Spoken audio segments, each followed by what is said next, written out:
Hello story seekers. Welcome to Haunting Words.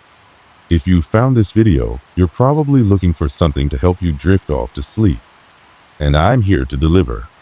But before we begin, take a moment to like this video and subscribe to the channel.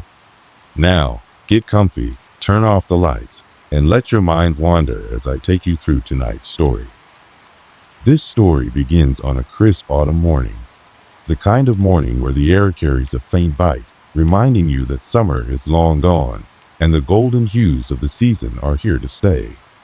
I'd been planning this hike for weeks.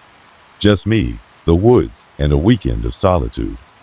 I'd been craving a break from my usual routine, a monotonous grind of work, traffic, and the white noise of city life.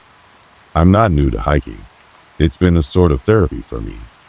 Whenever life gets too loud, I lace up my boots, pack my gear, and head out into nature. This time, my destination was Clearwater Trails, a dense stretch of forest about 3 hours from my apartment. Known for its serene paths and breathtaking views, it was the perfect escape. The trailhead was almost deserted when I arrived. There was an old Subaru parked near the entrance, its windshield frosted over, but no sign of anyone around. I pulled my pack from the trunk of my car, double-checked my gear map, compass, snacks, water, and a flashlight. Everything was accounted for. I even brought my small notebook, where I like to jot down observations about the places I visited. The sun was just beginning to peek over the horizon as I started on the trail. The early morning light filtered through the trees, casting long shadows on the ground. It felt like I was stepping into another world, a quiet, untouched haven where time moved slower and the chaos of modern life couldn't reach. At first, everything was ordinary. The trail wound through towering oaks and maples, their leaves a mix of fiery red and burnt orange. The air was filled with the earthy scent of damp soil and decaying leaves. Birds chirped somewhere overhead, their songs breaking the silence in short, melodic bursts. I could hear the faint rustle of a creek nearby, though it was hidden from view by the thick undergrowth. As I walked, I fell into a rhythm. My boots crunched against the gravel path, my breath puffed out in soft clouds, and the weight of my pack settled comfortably on my shoulders. It was the kind of peaceful solitude I'd been seeking, a chance to clear my head and just be. Hours passed like this, and the trail began to grow more rugged. The map indicated a series of switchbacks leading up to a ridge where I'd planned to set up camp for the night. By then, the sun was high in the sky, warming the chill that had lingered from the morning. I stopped for a quick break, pulling out a granola bar and a water bottle. Sitting on a large rock by the trail, I took in my surroundings. The forest stretched out endlessly in every direction, the trees standing like silent sentinels. I hadn't seen another soul since starting my hike. At first, I found it comforting, a reminder that I was truly away from it all.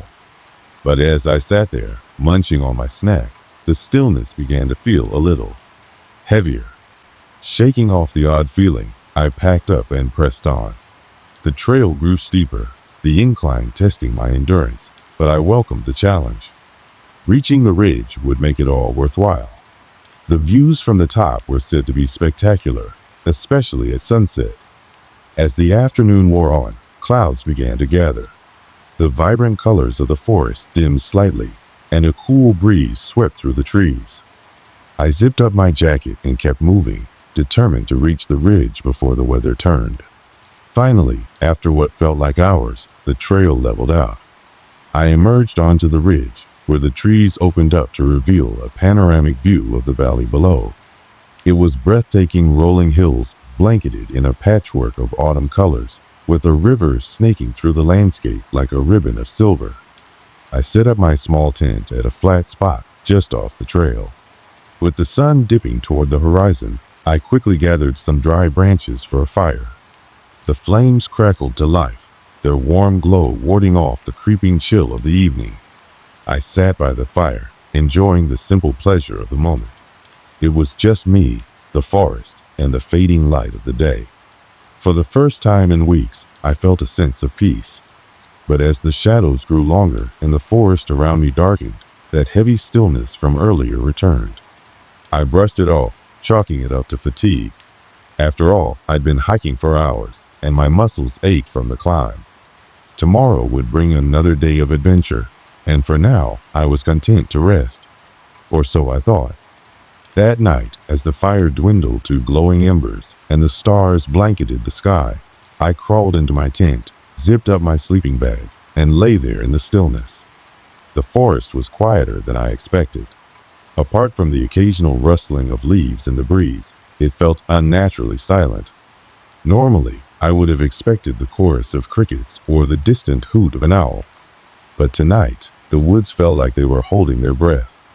I told myself it was nothing. Maybe it was just the elevation or the thick canopy muffling the usual sounds of the forest. I closed my eyes, trying to drift off, but something kept pulling my attention. It wasn't a sound or a sight, just a feeling, like I was being watched. I sat up, peering out through the mesh of my tent.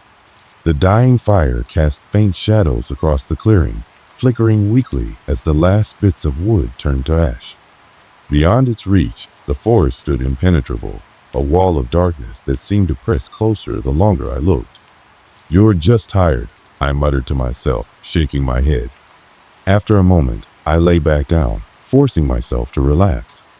I pulled the sleeping bag tighter around me, closed my eyes, and focused on the steady rhythm of my breathing. I don't know how long I had been asleep when I heard it, a faint sound just outside the tent. At first, I thought it was the wind, soft, inconsistent, like leaves rustling. But as I came fully awake, I realized it was different. It was rhythmic. A series of faint, deliberate crunches. Footsteps. My heart began to race, the sound pulling me into an alertness I hadn't felt in years. I held my breath, straining to listen. The footsteps were slow. Rational thoughts fought to take over. It's probably an animal. A deer. Or maybe a fox. But deep down, I knew better. There was something deliberate about the sound, something unsettling in its cadence. I reached for my flashlight, fumbling with the switch in the dark. My hands were shaking as the beam flickered to life, casting long, harsh shadows across the interior of the tent. I hesitated before unzipping the tent flap, every instinct screaming at me to stay hidden. But I had to know. I had to see. The zipper rasped loudly in the silence, and I poked my head out, shining the flashlight in the direction of the sound. The clearing was empty. The fire had long since gone out, leaving only a few faintly glowing embers. The trees stood motionless in the still night air, their branches swaying slightly in the breeze. I swept the beam across the clearing, my pulse pounding in my ears. Nothing. No animals, no movement, no footprints. Just the same unbroken forest I had seen earlier. "Get a grip," I whispered, pulling my head back inside the tent. I zipped it shut, trying to calm myself. It was probably just a raccoon or some other nocturnal animal scavenging for food. Nothing unusual. Nothing to worry about. But despite my attempts to rationalize, I couldn't shake the feeling that something wasn't right. I lay awake for what felt like hours, my ears tuned to every sound outside. But the footsteps didn't return, and eventually, exhaustion won out. The next morning, I awoke to sunlight streaming through the tent. For a brief moment, the unease of the night before felt like a distant memory, a bad dream brought on by fatigue. I emerged from the tent, stretching and taking a deep breath of the crisp morning air. The forest looked as it always did, peaceful, serene, unbothered by the events of the night. But as I prepared to break camp, something caught my eye. In the dirt just beyond the fire pit, there was a single footprint. It wasn't mine. The print was large, the impression of a boot unmistakable. The edges were sharp, suggesting it had been made recently, likely during the night. A chill ran down my spine as I stared at it, my mind racing. Maybe someone passed through while I was asleep. A hunter, maybe. Or another hiker who didn't see my tent in the dark. But the rationalizations felt hollow. The ridge was remote, and I hadn't seen anyone else on the trail. Besides, the print didn't lead anywhere. It was just there.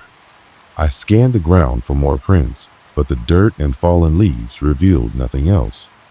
Just that single, solitary mark. My stomach churned as I packed up my gear, unable to shake the feeling that I wasn't alone out here.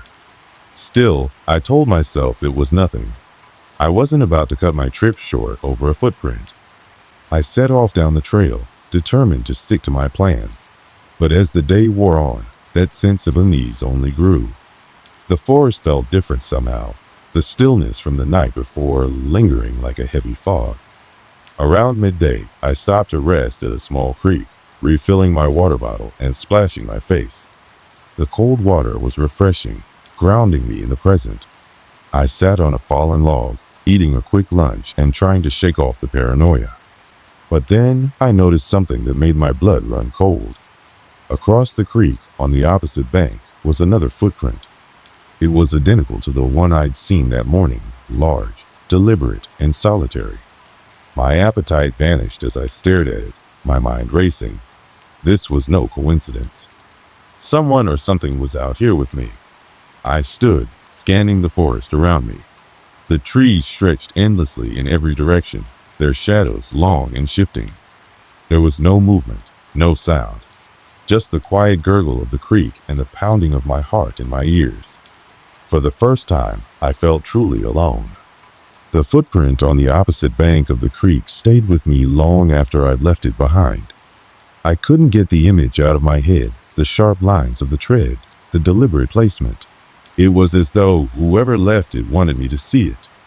The trail wound deeper into the forest, the trees growing denser with each mile. Sunlight filtered through the canopy in fragmented beams, casting patches of light and shadow across the forest floor. The air grew cooler, heavier, and with it came a sense of unease that I couldn't shake. By late afternoon, I found myself stopping frequently, turning at the slightest sound. A snapping twig, the rustle of leaves.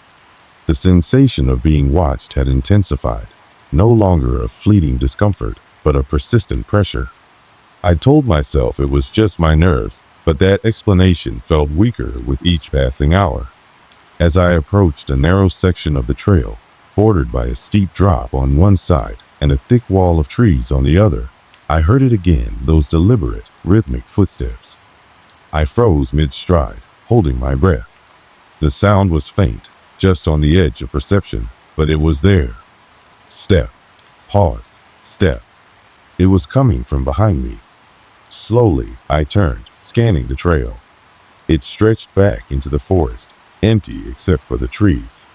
I waited, heart pounding, the minutes dragging into an eternity. Nothing. The footsteps stopped, leaving only the eerie silence of the woods. I forced myself to keep moving, quickening my pace. My hands gripped the straps of my backpack so tightly that my knuckles turned white. I wasn't about to let fear get the better of me. But then, as I rounded a bend, I saw something that stopped me cold. A figure stood ahead on the trail, barely visible through the trees. It was distant, obscured by the shifting light, but unmistakable, a tall silhouette, motionless, facing me. For a moment, I thought my eyes were playing tricks on me. I blinked, squinted, but the figure remained, an unsettling contrast against the natural surroundings. "Hello," I called, my voice wavering despite my effort to sound confident. No response. I stepped closer, my movements slow and deliberate. But as I did, the figure seemed to melt into the shadows, vanishing as quickly as it had appeared. My pulse thundered in my ears as I stood there, staring at the empty trail ahead. I debated turning back, abandoning the trip altogether. But the thought of retracing my steps, passing that footprint again, was almost worse than continuing forward. So I pressed on, every nerve in my body on high alert. As evening approached, the forest grew darker, the shadows lengthening into an ominous gloom. I set up camp earlier than planned, choosing a small clearing just off the trail. This time, I built a larger fire, its crackling flames a small comfort against the encroaching darkness. I sat close to it, the warmth on my skin a stark contrast to the chill in the air. But even the fire couldn't dispel the feeling that I wasn't alone. It started with the sound of movement in the trees, subtle at first, like the rustling of leaves in the wind. but there was no wind. I stood, shining my flashlight into the woods. The beam cut through the darkness, illuminating the gnarled trunks and tangled underbrush. But no matter where I pointed it, the sound always seemed to come from just beyond its reach. Then something moved. A flicker of motion, barely perceptible, but enough to make my breath catch. I swung the flashlight toward it, my hands trembling. There, among the trees, was another footprint. This one was fresh, the damp earth around it still glistening. Panic surged through me as I stumbled backward, nearly falling into the fire. I scanned the forest, my flashlight darting in every direction, but there was no one there. "Who's out there?" I shouted, my voice echoing into the void. The only answer was the crackle of the fire and the pounding of my heart. I spent the rest of the night sitting by the fire, clutching a makeshift weapon, a heavy branch I found nearby. Sleep was out of the question. Every sound, every shadow sent a jolt of fear through me. When dawn finally broke, I was exhausted but relieved to see the sunlight creeping through the trees. I packed up quickly, eager to put as much distance as possible between myself and that clearing. But as I walked, the strange events only escalated. The footprints became more frequent, appearing on the trail ahead of me, as if leading me somewhere. Sometimes they were spaced out, as if the person or thing was running. Other times, they were clustered, like they had stopped to wait. I began to notice other signs, too. Broken branches, scuff marks in the dirt. Once, I found a piece of torn fabric caught on a bush, dark, weathered, and unrecognizable. My attempts to make sense of it all were futile. There were no other hikers on this trail, no signs of campsites or equipment. It was as if whoever or whatever was out here with me didn't belong to this world. And then there was the smell. It started as a faint odor, barely noticeable, like something damp and decaying. But as I continued, it grew stronger, more pungent, filling my nostrils and turning my stomach. I tried to ignore it, but it clung to the air, an invisible presence that made the forest feel even more oppressive. By the time I stopped for the night, I was on the verge of panic. My nerves were frayed, my mind racing with thoughts I couldn't control. The forest, once a place of peace and solitude, had become a labyrinth of fear. That night, as I sat by the fire, I made a decision. I needed to find out what was going on. I couldn't keep running, couldn't keep letting fear dictate my actions. So, flashlight in hand, I stepped into the woods, determined to uncover the source of the footprints and the strange occurrences. The trees closed in around me as I ventured deeper into the forest, the firelight fading behind me. The air was cold, heavy with the smell of decay. My flashlight cast long, flickering shadows, making the forest seem alive. And then I saw it. A structure, barely visible through the trees. It was small, made of weathered wood, with a sagging roof and a door hanging slightly ajar. It looked abandoned, forgotten by time. But as I approached, I realized I wasn't alone. The sight of the structure stopped me cold.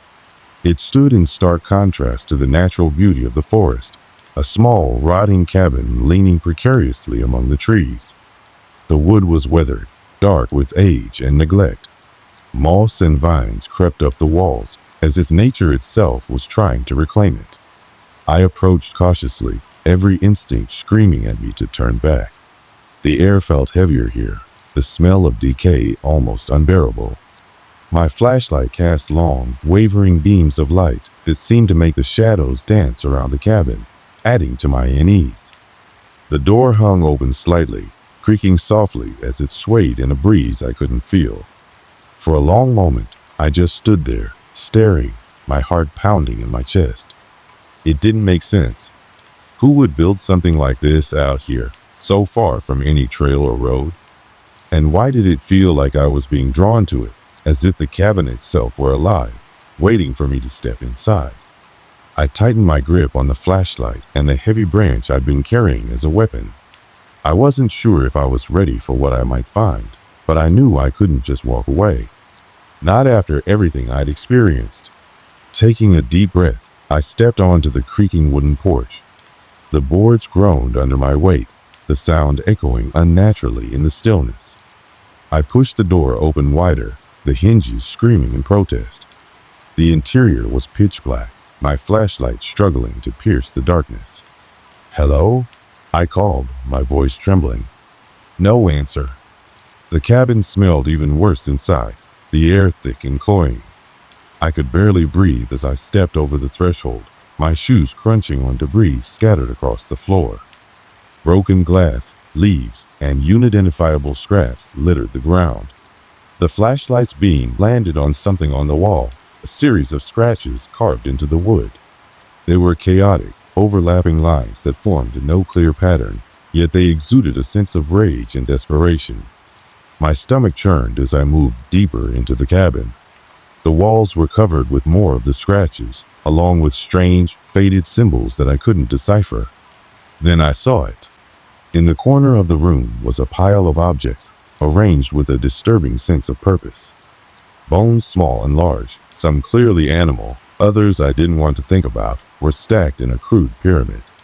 Among them were other items, fragments of clothing, a rusted knife, and what looked like an old photograph, too faded and torn to make out the details. The air grew colder, and I felt a pressure building around me, as if the cabin itself was closing in. And then I heard it. A low, guttural sound that sent a jolt of terror through my body. It came from somewhere deep within the cabin, a noise that was neither animal nor human.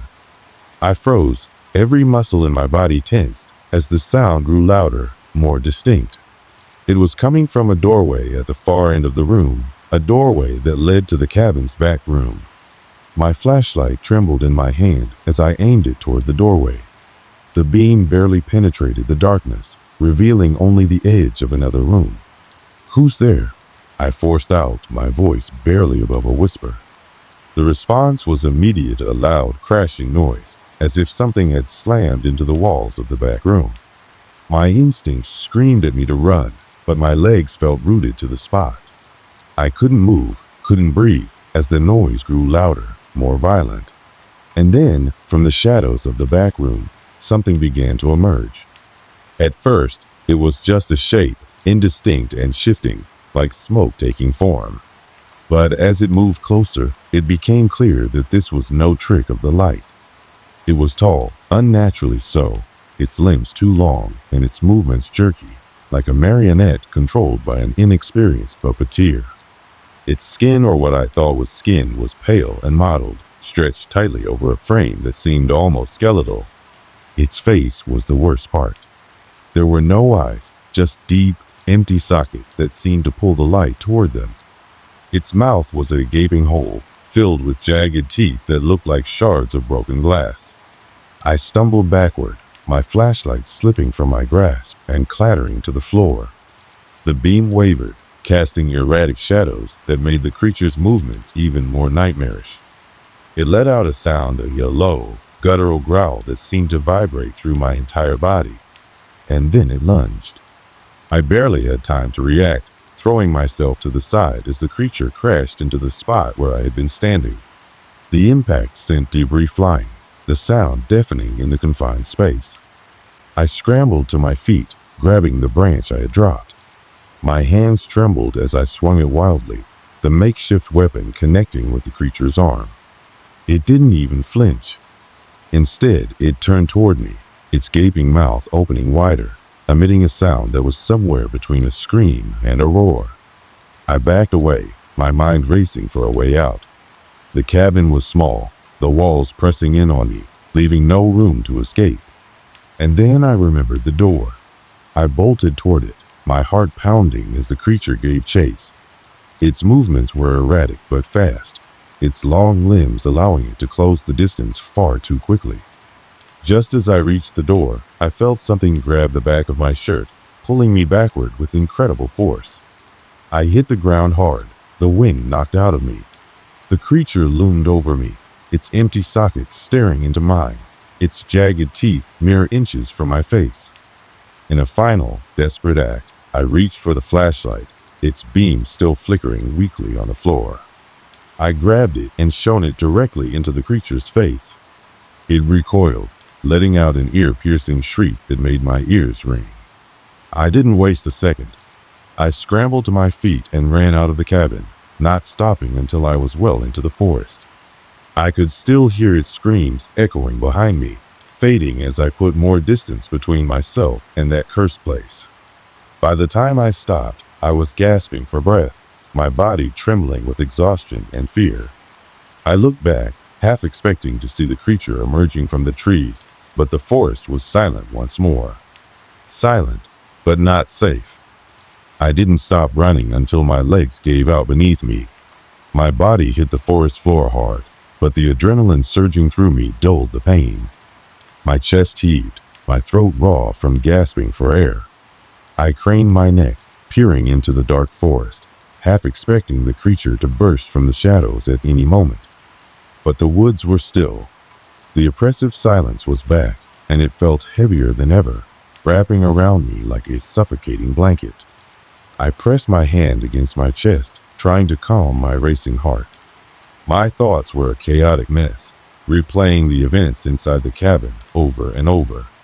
The creature, its grotesque face, the awful noises, it all felt unreal, like a nightmare I couldn't wake up from. I glanced down at the flashlight still clutched in my hand. The beam was faint now, the batteries nearly drained, but it was my only source of comfort in the unrelenting darkness. My other hand was still gripping the broken branch, though it had proven useless against whatever that thing was. I knew I couldn't stay there. The forest wasn't safe, and the cabin was out of the question. My only option was to find a way back to the trail, back to civilization. But the problem was I had no idea where I was. My watch was long gone, ripped from my wrist during my desperate escape, and my phone's battery had died hours ago. I had no compass, no map, just a vague sense of direction, and the hope that I wasn't too far off course. I forced myself to stand, my legs trembling beneath me. Each step was agony, my body protest after the ordeal I had just endured, but stopping wasn't an option. I picked a direction at random, hoping against hope that it would lead me somewhere anywhere away from this nightmare. The forest seemed even more alien now, every tree and shadow carrying the weight of potential danger. My flashlight flickered, and I tapped it nervously, praying it would hold out a little longer. As I stumbled forward, I couldn't shake the feeling that I was being watched. The hairs on the back of my neck stood on end, and I found myself glancing over my shoulder constantly, my ears straining for the slightest sound. It wasn't until I saw the creek again that I felt a glimmer of hope. The same creek I had crossed hours earlier, its clear water reflecting the pale light of the crescent moon above. I crouched down, my body aching, and cupped my hands in the cool water, drinking deeply. The taste was metallic, but I didn't care. I needed it to keep going. The creek was my lifeline now. I decided to follow it, reasoning that it might eventually lead me to a larger body of water, or better yet, to a road or a trail. Hours seemed to pass as I trudged along the creek's edge, my legs growing weaker with every step. The flashlight finally gave out, plunging me into complete darkness, but the moonlight filtering through the trees was just enough to keep me moving. Every so often, I would hear a sound, a rustle in the underbrush, the snap of a twig, and my heart would leap into my throat. But nothing emerged from the shadows. Not yet, anyway. Finally, as the first light of dawn began to pierce the horizon, I saw it, a dirt path cutting through the forest.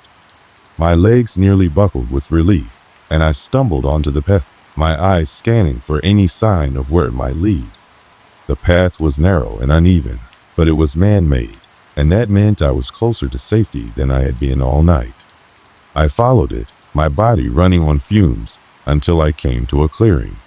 The clearing was empty, save for an old, rusted signpost leaning precariously to one side.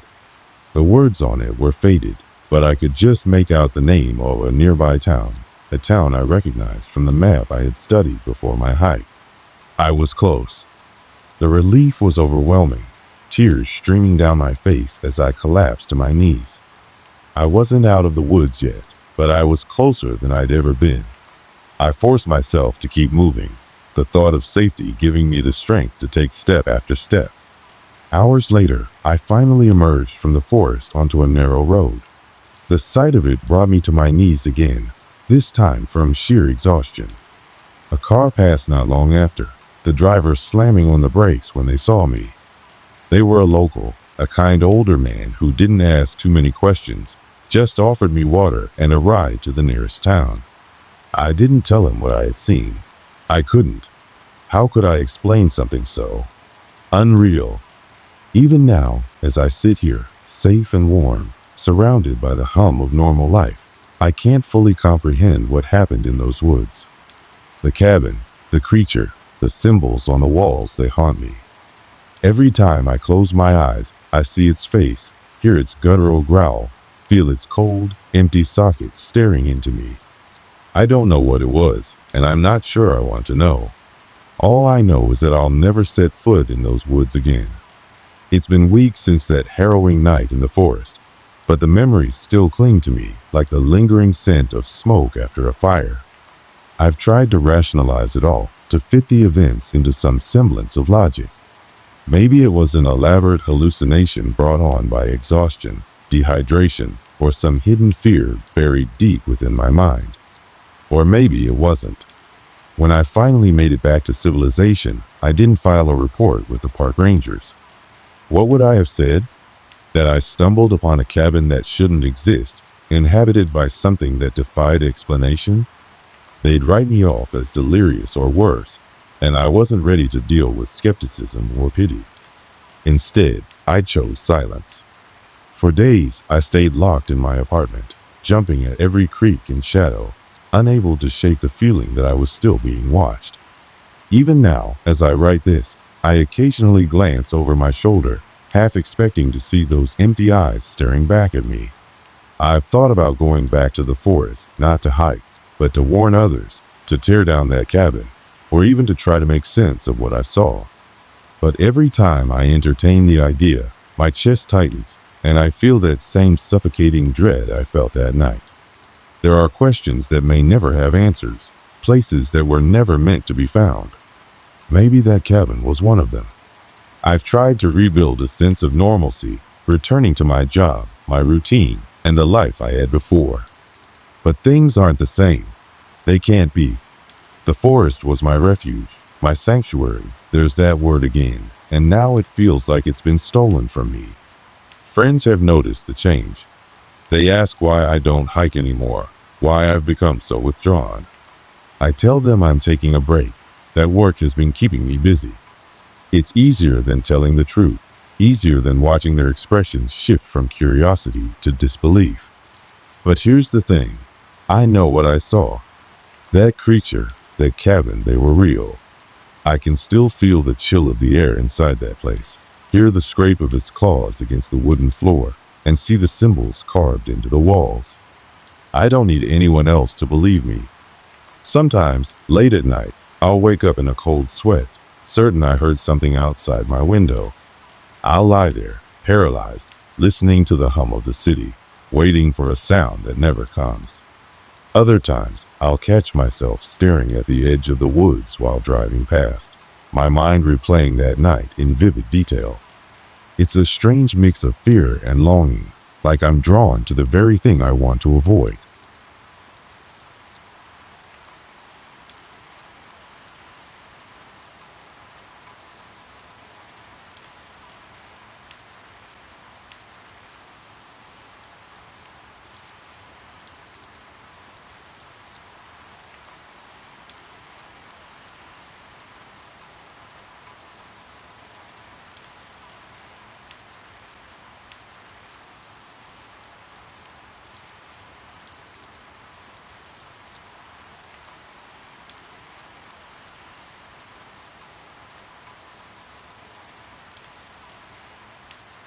This story takes place a few years ago when I decided to take a solo road trip through a remote, often overlooked stretch of highway. It was a decision born out of the desire for some quiet time, away from the demands of daily life. And in hindsight, I can't shake the feeling that something was watching me long before I even realized I was in danger. It was late autumn, and the weather was brisk, but not uncomfortable, just cool enough for a hoodie and a cup of coffee to make the drive a little more enjoyable. I had spent the morning in a small town, a little off the beaten path, filling up on gas and grabbing a bite to eat at a diner. Nothing extraordinary about the place, just another small town that seemed like it had been left behind in time. The kind of town where everyone knows everyone, and the streets are quiet enough to hear the wind rustling through the trees. I was headed to a national park, a place I had been to a few times before. But this time, I was taking a different route, one that didn't involve the busy highways that connected the bigger cities. I had heard about this back road from a fellow traveler a while back, and it promised scenic views, empty stretches of land, and a perfect escape from the noise. The car I was driving was nothing special, a beat-up sedan that had seen better days. But it was reliable enough, and that was all I needed. I had packed lightly, just the essentials: clothes, a few snacks, some music, and of course my camera. As much as I love the solitude, I never left without my camera. Something about capturing fleeting moments made the experience of being alone feel more meaningful. By the time I turned onto the back road, the sky had started to darken. There was a chill in the air, and the wind picked up, making the trees sway in eerie synchrony. The road, although paved, seemed older, as though it hadn't seen much traffic in years. It was a long, narrow stretch with tall grass on either side and sparse trees scattered across the landscape.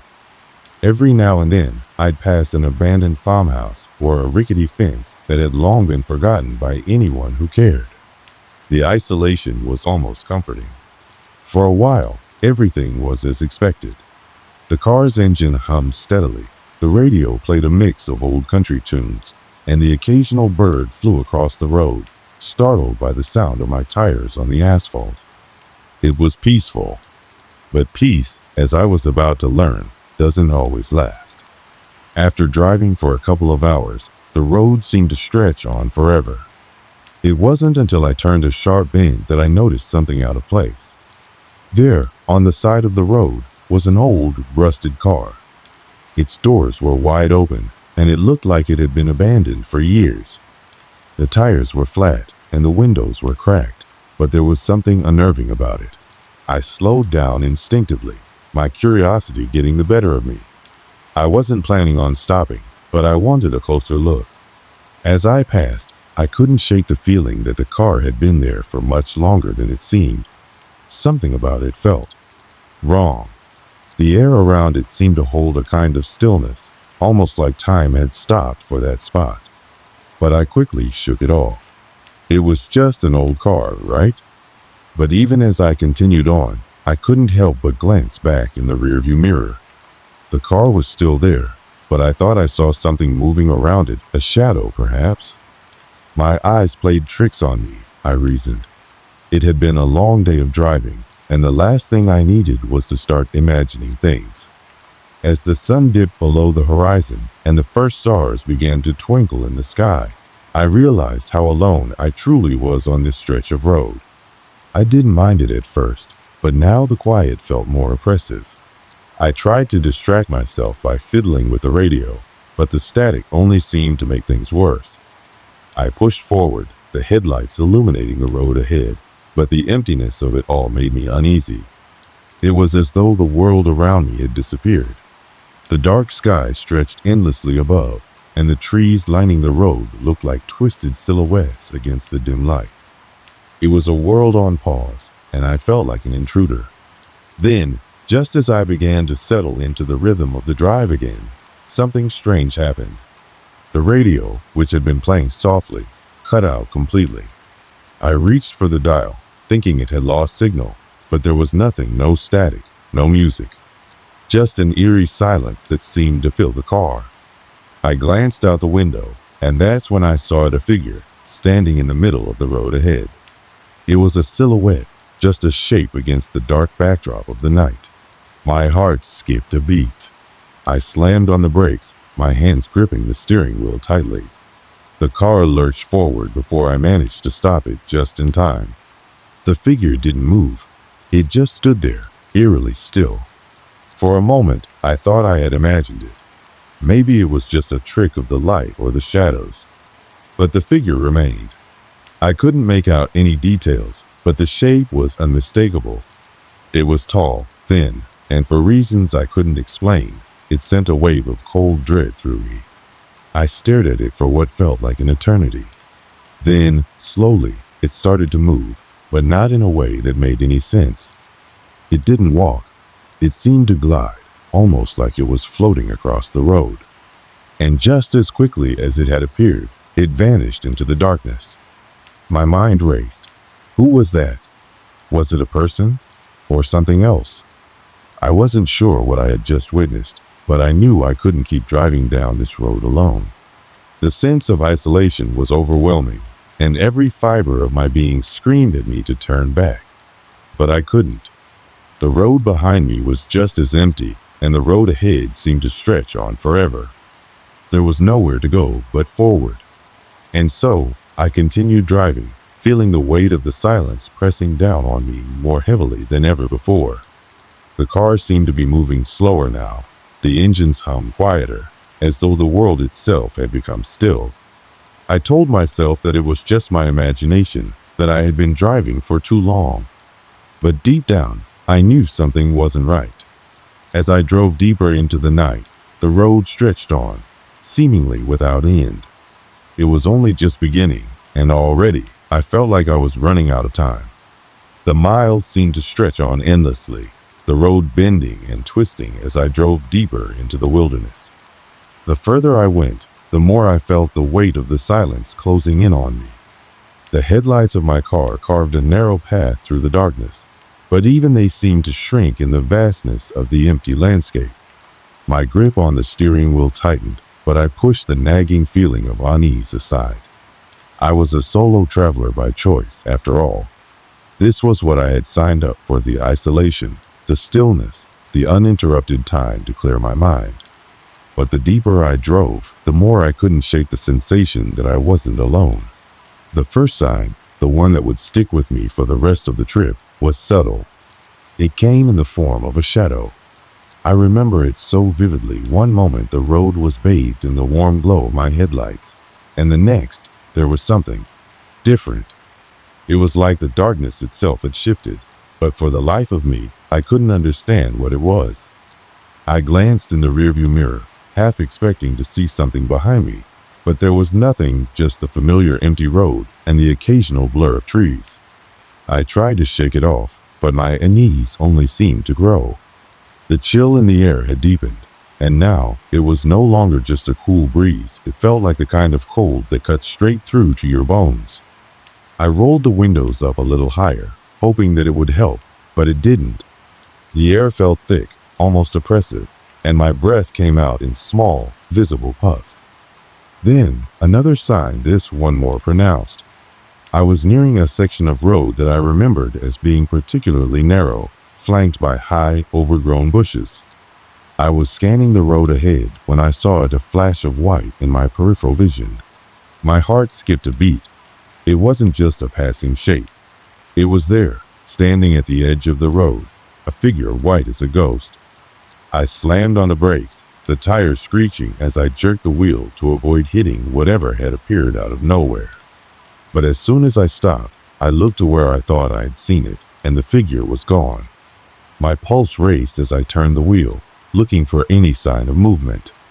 The bushes remained still. The road stretched ahead, empty. I rubbed my eyes, convinced I must have imagined it.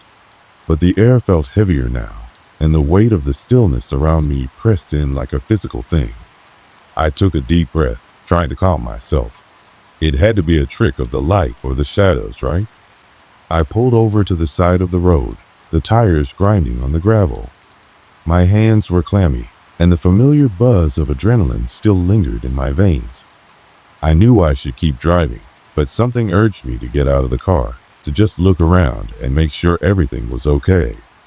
The silence outside the car was unnerving, but I stepped out, locking the doors behind me. For a moment, I stood there, unsure of what to do next. I scanned the darkness in every direction, looking for anything out of the ordinary. The wind had picked up, rustling the tall grass and the trees in the distance. It was as if the world was trying to speak, but there was no language I could understand. I shook my head, muttering to myself about how ridiculous I was being.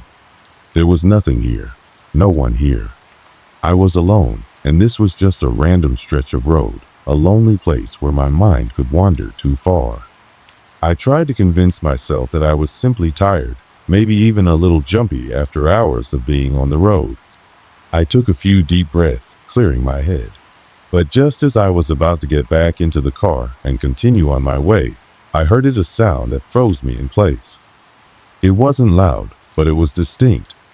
A soft, almost imperceptible scratching sound, like something was dragging across the gravel, just out of sight. I spun around, my heart hammering in my chest. But there was nothing there. The road was empty, just as it had been when I stepped out of the car. I scanned the area again, my mind racing with possibilities. Could it have been an animal? A raccoon, maybe? Or something else? But the sound hadn't come from the trees or the bushes. It was as though it had come from directly behind me. My instincts told me to get back in the car and drive away, but I stood frozen for a moment longer, listening to the silence that had returned, thicker than before. I didn't know what I was afraid of, but I couldn't ignore the cold sweat that had started to form on the back of my neck. I climbed back into the car, locking the doors and staring out the windshield.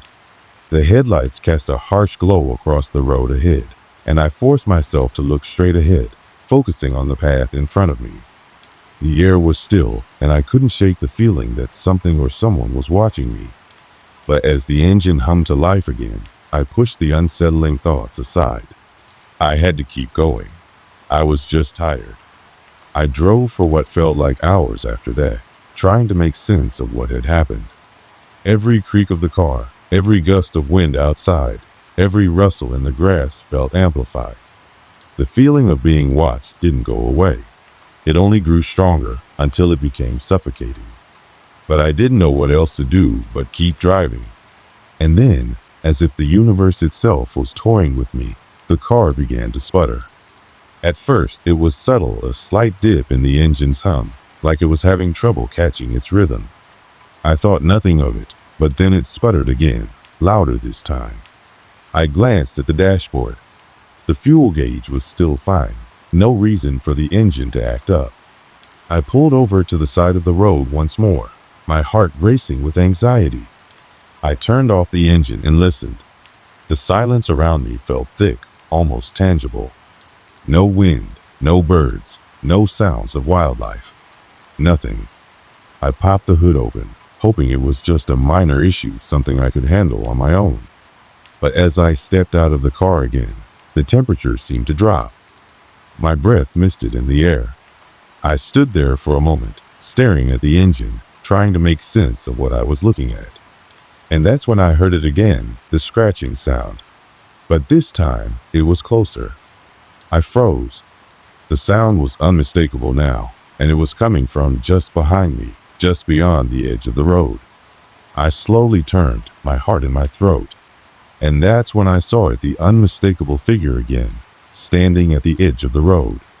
The pale shape was still there, watching me with an eerie stillness. I couldn't move. My body was frozen, a cold terror crawling up my spine. For the longest time, I just stared at it, unable to comprehend what I was seeing. Was it a person? A trick of the light? Or something else entirely? The figure didn't move. It just stood there, watching. And in that moment, I knew with every bone in my body that I had to get out of there. I ran back to the car, slammed the door shut, and started the engine as quickly as I could.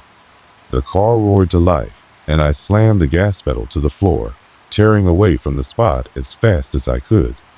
My hands gripped the wheel so tightly that my knuckles turned white, and my heart pounded in my chest as I sped down the road, desperate to put as much distance between myself and that figure as possible. But no matter how fast I drove, no matter how far I went, the sense of dread never left. Something was out there, and it wasn't done with me yet. I kept driving, pushing the car faster, praying for the road to open up, for a sign of civilization. for anything that might reassure me that I wasn't alone out here. But the road ahead stretched on, empty and endless, and the darkness seemed to swallow everything in its path. The car's headlights cut through the darkness ahead, but it was like the darkness itself was trying to swallow them whole. I could feel the weight of the silence pressing in, suffocating me. The road stretched endlessly ahead, yet somehow it felt as though I was going in circles.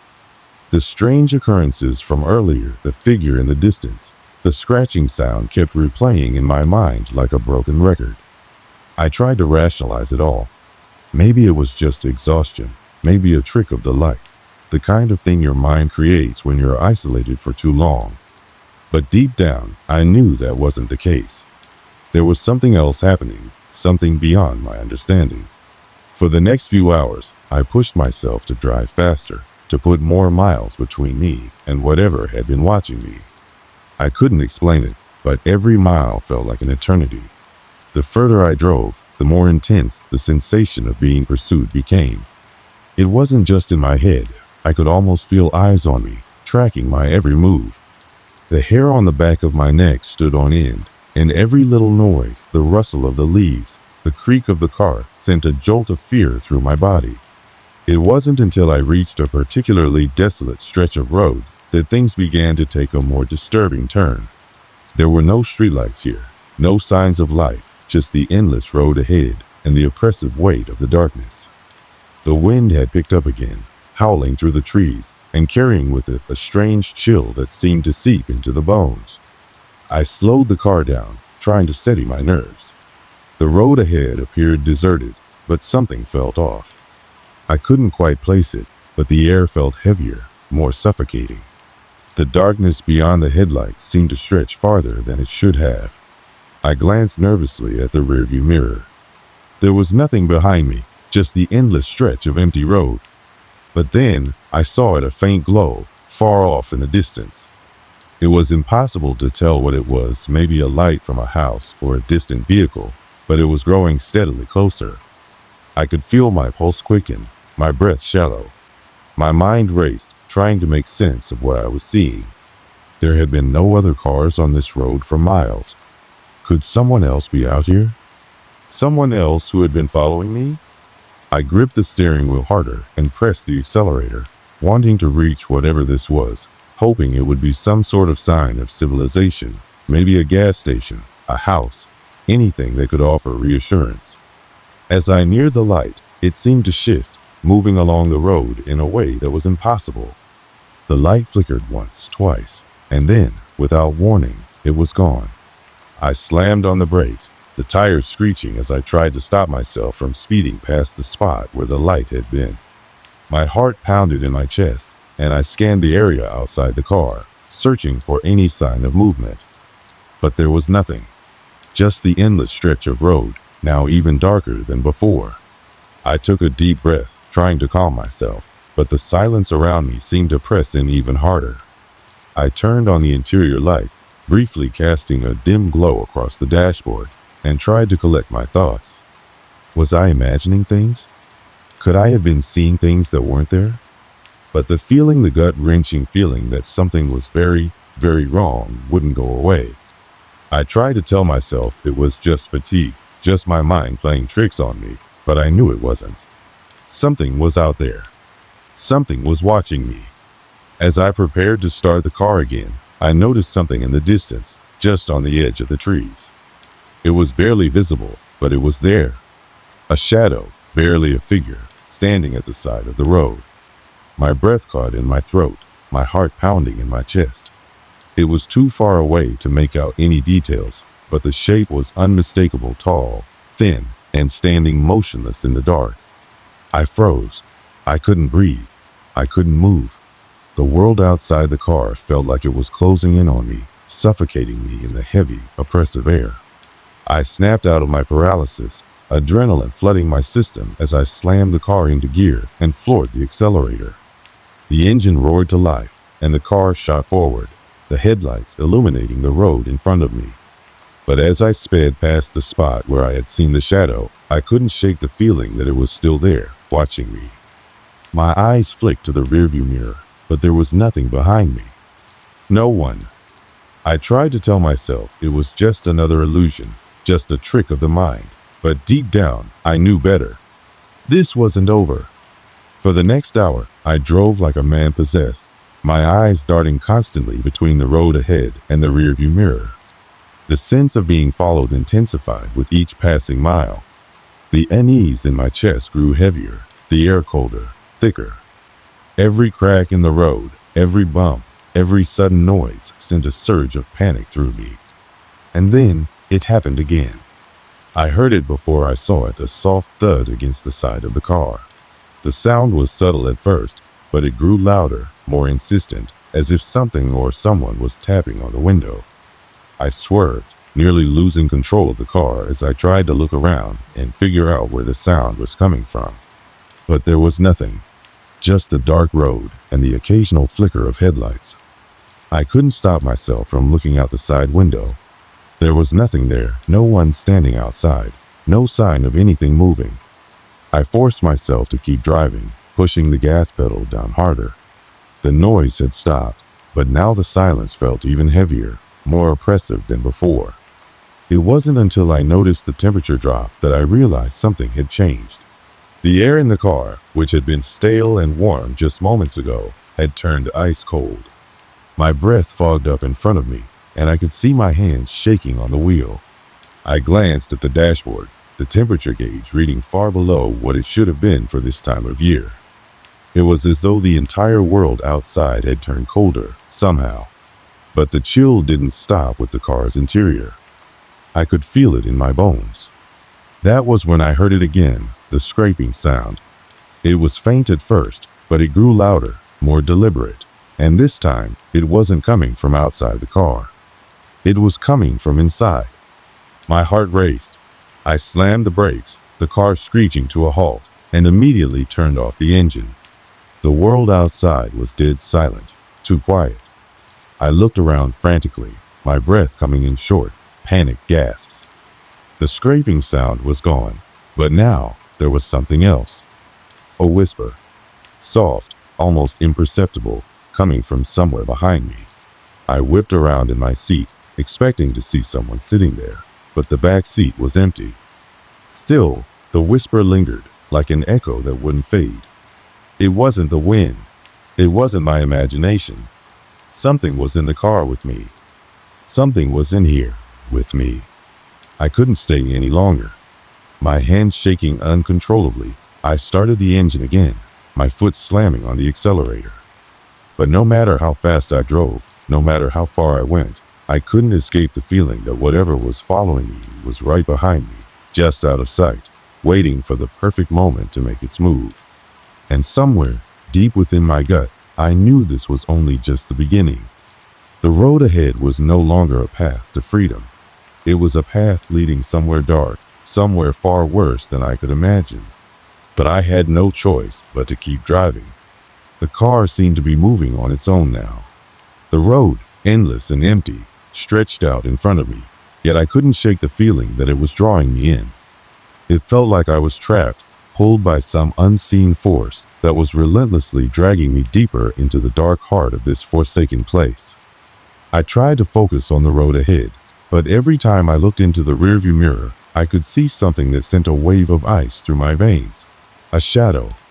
It was subtle at first, like a faint outline in the distance, but as I glanced back again, it was closer.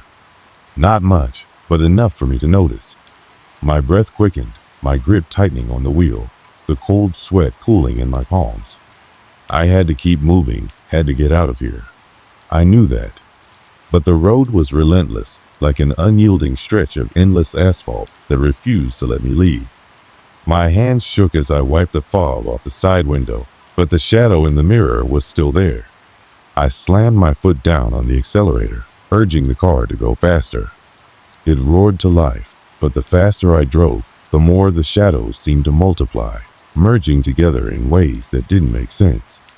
The headlights cut through the darkness, but it was as if they weren't even touching it. The light would hit the shadows, and then they would just absorb it, swallowing it up like a living entity. My mind raced, but my body was in a kind of autopilot. I felt like I was losing control, like I wasn't driving anymore, I was being driven. Suddenly, the car lurched, as though something heavy had collided with it from behind. I lurched forward, my head slamming against the steering wheel, and the car spun wildly out of control. The tires screeched, the sound deafening in my ears. My heart hammered in my chest as the world outside turned into a blur of dark shapes and twisted lights.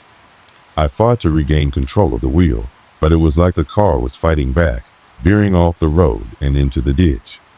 The world spun faster, the car skidding and jolting as I desperately tried to steer it back onto the pavement.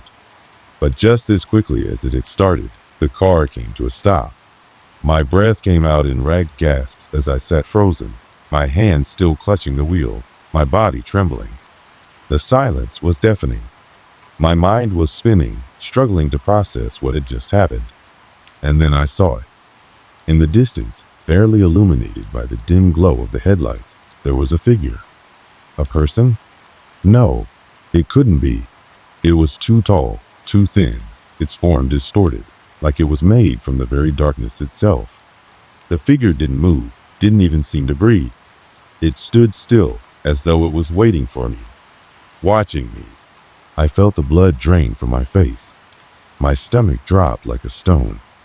I couldn't take my eyes off it, couldn't tear my gaze away. The longer I stared, the more its form seemed to stretch and twist, becoming something even less human, something more primal. The shadows around it seemed to grow, and the figure, if it was even a figure, seemed to absorb them. I swallowed hard, my mouth dry as sand. 1,000 thoughts raced through my mind, but none of them made sense. This couldn't be happening. This wasn't real. And yet, the figure didn't blink, didn't move. It just stood there, watching.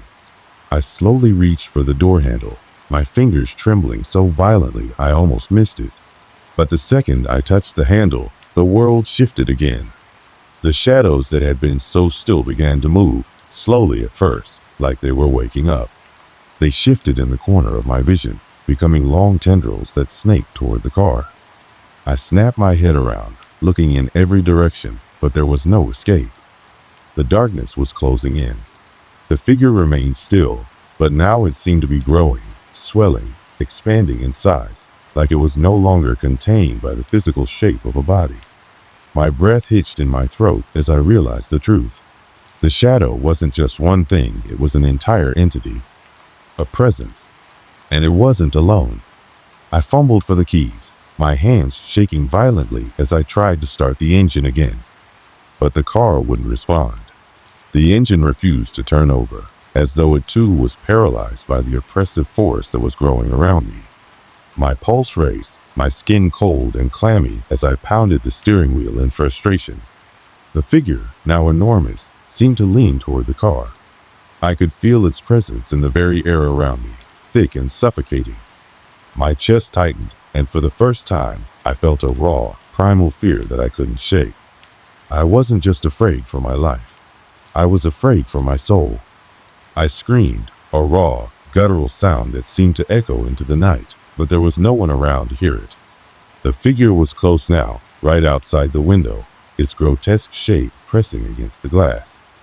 Its face, or what should have been a face, was a swirling mass of darkness, like a vortex that threatened to pull me in. I could see eyes, or at least something resembling eyes, glinting in the blackness. I pounded on the window, my heart racing, my panic growing by the second. It was so close I could almost feel its breath on my skin. I pushed against the door, trying to open it, but the handle wouldn't budge. My entire body trembled in terror as the realization hit me. There was nowhere to run, nowhere to hide. And then, in the silence that followed, the whispers began. Soft at first, like a faint breeze rustling the trees, but then louder, more insistent. The sound grew, swirling around me, like 1,000 voices speaking in tongues, each one more chilling than the last. They were in my ears, in my mind, filling every inch of the car. I wanted to scream, but no sound escaped me. My mouth was dry, my throat constricted. My mind was screaming for me to move, to get away, but my body wouldn't respond. It was as if my very will had been stripped away, leaving me nothing but an empty shell, trapped in this suffocating nightmare. The whispers grew louder. The shadow outside the car leaned closer, and I could feel its presence pressing against me like a weight too heavy to bear. The glass beneath my fingertips began to crack, just a faint line at first, but then it spread, spiderwebbing across the window. I couldn't look away. My eyes were fixed on the thing outside, the thing that wasn't human, the thing that had been following me, waiting for me. I felt my breath catch in my chest, my heart thundering in my ears. My vision blurred, my head spinning as the darkness closed in. There was no escape, no way out. The world around me grew silent again. And then, with one final, deafening crack, the glass shattered. I didn't have time to react. The darkness flooded in, swallowing the light, the air, everything. And I was pulled into it, into the abyss, where nothing, no light, no sound, no hope could reach me. The darkness was overwhelming. It wasn't just a lack of light. It was an oppressive, suffocating force that pressed down on me, filling every corner of my mind with a weight I couldn't escape. My heart was pounding in my chest, my limbs frozen in place, yet my eyes couldn't tear away from the void that surrounded me. I should have screamed, should have fought back, but my body betrayed me. It felt like I was drifting in space alone and unmoored from any sense of reality. For what seemed like an eternity, there was nothing. No sound, no movement, no sense of time. But then, slowly, very slowly, a flicker of light appeared in the distance. It wasn't bright, but it was there, offering a sliver of hope amidst the all-encompassing darkness. My mind screamed at me to run toward it, to grasp whatever faint sign of life or salvation that it represented. But my body remained motionless, trapped in the nightmarish state of limbo. The light grew stronger, and with it came the sound of someone moving. Footsteps, steady and sure, cutting through the silence. I didn't know who it was or what it meant, but I couldn't look away. The figure that emerged from the light was tall, clad in what looked like a dark cloak, but the face was obscured. It didn't speak, but I could sense the presence of a living being, something human, something real in this nightmare. "Are you all right?" The voice was calm, almost too calm for the situation, but it was the first sound I had heard in what felt like years. I tried to speak, but my voice wouldn't cooperate. My throat was dry, parched from the terror I had just experienced. But I didn't need words. I could feel the presence of the person, of whatever it was that stood in front of me, reaching out, pulling me back from the brink of the abyss. The figure didn't reach out to touch me, but I could feel the energy around me shift. Something was changing, and for the first time in what felt like an eternity, I felt like I wasn't completely alone in this darkness. "Let's go," the voice said again, more urgent this time. There was no hesitation, no doubt in the voice that spoke. It was firm, decisive. I wasn't sure who this person was or how they had found me, but in that moment, I had no choice but to follow. It was the only thing I could do. I staggered to my feet, still shaking from the intensity of the experience, and followed the figure as it led me away from the ever-encroaching shadows. As I walked, my mind tried to process everything that had happened. What was that thing? The figure in the distance, the shadows closing in, the whispers that all seemed like a nightmare, but the fear and confusion I had felt were all too real. The more I thought about it, the more questions piled up in my mind. Who were these people that had saved me? And why had they appeared when they did? Was this all some kind of twisted game? I couldn't make sense of it. I was too rattled, too broken to put the pieces together. The questions seemed endless, spinning in circles, but they all had one thing in common. None of them had answers. There were no explanations for what had happened. The light around us grew brighter as we moved, the figure in front of me guiding me through the darkness. The shadows seemed to retreat, like they were afraid of whatever force this person carried with them. The road stretched on ahead, and with every step, the suffocating pressure that had been bearing down on me lessened. Eventually, we reached the car, the one I had been driving before everything had gone wrong. It was still in the ditch, the headlights now dim and lifeless. The figure stopped in front of the car, turning to face me. "You'll be all right now," the voice said, but there was something cryptic in the way they spoke. I nodded, though my mind was still racing. I wanted to ask so many questions, wanted to understand what had just happened, but the words wouldn't come. Instead, I stood there, unable to move or speak, feeling as though the world had shifted around me in a way I couldn't fully comprehend. The figures seemed to sense my confusion, and with a final glance, they turned and began walking away. As they did, I could feel something inside of me snap. The darkness that had once seemed so overwhelming and consuming had lost its hold. The fear was still there, but it was less suffocating, less paralyzing. I wasn't free from it, but I was no longer lost in it. Before the figure disappeared into the shadows, I heard one final piece of advice. Don't look back. It was a simple statement, but it carried more weight than anything else I had heard in what felt like years. I took a deep breath, steadying myself, and forced myself to turn away. The road ahead of me, once a nightmare, now seemed like the only way out. I approached the car with hesitant steps, my hand still shaking as I reached for the door. But as I touched the handle, I paused. The fear was still there, but it was different now. It wasn't the same terror I had felt when the shadows had consumed me. It was the kind of fear that you feel when you're unsure of what's waiting for you, but you have no choice but to face it anyway. With a deep breath, I opened the door and slid into the driver's seat. The car still felt foreign, as though I wasn't sure if it was truly mine. But it was my only means of escape now. I started the engine, the car sputtering to life with a growl. The headlights flickered on, illuminating the empty road ahead. For the first time in what felt like forever, I felt a flicker of control returning. The darkness was still there, lurking on the edges of my mind, but it was fading, and the road ahead seemed to offer a small shred of hope. I gripped the wheel tightly, my knuckles white, and began to drive.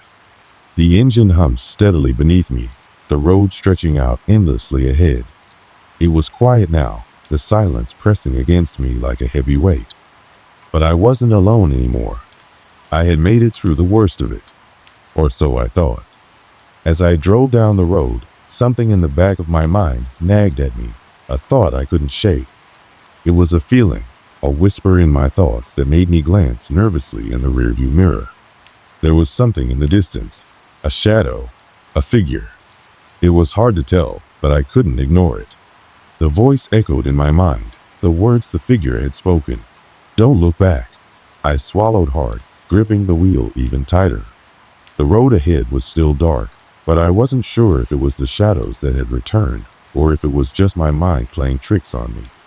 I wanted to look, to see what was behind me, but I forced myself to keep driving, to push forward. I didn't know if the darkness would ever fully leave me. But one thing was certain. I wasn't going to stop. Not now. Not ever again. The road ahead remained endless, stretching out into the night, the unknown. And all I could do was keep driving, hoping that maybe, just maybe, I could outrun the fear that had nearly consumed me. Maybe I would never find the answers. But I had to keep moving. Because if I stopped, I feared I might never be able to move again. The road stretched endlessly before me, an unbroken ribbon of asphalt cutting through the thick, impenetrable forest. My hands gripped the steering wheel, white-knuckled and rigid, as I tried to maintain control. The car hummed steadily, its headlights illuminating the way forward, but every inch of the road ahead felt like a step further into uncertainty. I had barely come to terms with the madness that had just unfolded. The terror, the shadows, the strange figure that had appeared out of nowhere, it all felt unreal. And yet, it wasn't. I had lived it, survived it, and now, all I had was the haunting memory of that inexplicable night. My thoughts were a blur, fragmented pieces of the ordeal that still refused to make sense. Had I truly been alone on that road? Or had I crossed paths with something or someone who wasn't meant to be there? I wasn't sure anymore. The events of that night had unraveled in such a surreal way that I couldn't tell what was real and what wasn't. All I knew was that I was here now, driving through the night, with no clear destination in mind. The figure, the one that had spoken those cryptic words to me, had vanished as quickly as it had appeared. and with its departure, the oppressive darkness that had threatened to consume me had lifted. But the unease, the weight in my chest, lingered. It gnawed at me, a reminder that something had been out of place, something had been watching. I had left the scene behind me, the car still parked on the roadside where it had been abandoned. My mind told me to keep driving, to put miles between myself and the strange occurrences that had taken place. But deep down, I knew it wasn't that simple. There was a part of me, an unsettling part, that was drawn back to that very place. What had I experienced? And what had happened to the figure? Was I truly alone in all this? My instincts told me otherwise. As I continued down the road, I tried to steady my breath, to shake off the oppressive feeling that weighed heavily on me. Every rustle of leaves outside the car felt too loud. Every flicker of light in the distance was a potential threat, a new terror to face. I was trapped in a cycle of unease, my mind replaying the events over and over again, looking for something, anything, that would make sense of it. But then I remembered the words, "Don't look back." The figure had said them with such certainty, such calm authority, and yet it was those very words that filled me with doubt. Was it a warning? Or was it a command that I had no choice but to obey? I had followed those instructions, keeping my eyes on the road ahead, ignoring the temptation to look behind. But now, in the quiet solitude of the car, I couldn't shake the feeling that someone was still watching me. I glanced in the rearview mirror. At first, I thought I saw nothing, just the empty, dark road stretching behind me. But then, there it was, a shadow, fleeting and distant. For a split second, I could have sworn it was moving. I blinked, but the shadow was gone. My heart skipped a beat, a surge of panic flooding my chest. I couldn't bring myself to look again. The warning echoed in my mind like a mantra. Don't look back. But the curiosity, the fear, and the unease made it almost unbearable to ignore. I had to know. I pressed my foot harder on the gas pedal, urging the car to go faster. The engine roared in response, but despite the speed, the sensation of being followed grew stronger. There was a presence, a feeling that something was just behind me, just out of sight. The air in the car felt thicker now, suffocating, as though the very act of speeding away was futile. I glanced at the mirror again. This time, I didn't hesitate. At first, the rearview mirror showed nothing, just the blackened road that stretched endlessly behind me. But then I saw it. A figure. Not a human one, but something darker. Something that didn't belong. Its shape was distorted, as if it was barely holding on to its form. It was crouched low, its limbs twisted unnaturally, and its eyes, those eyes, glowed with an unsettling intensity. The presence of the thing behind me felt like it was trying to reach into the car, trying to invade the very air I breathed. The blood drained from my face. My hands were frozen on the wheel. I could feel the cold sweat running down my back, chilling me to the bone.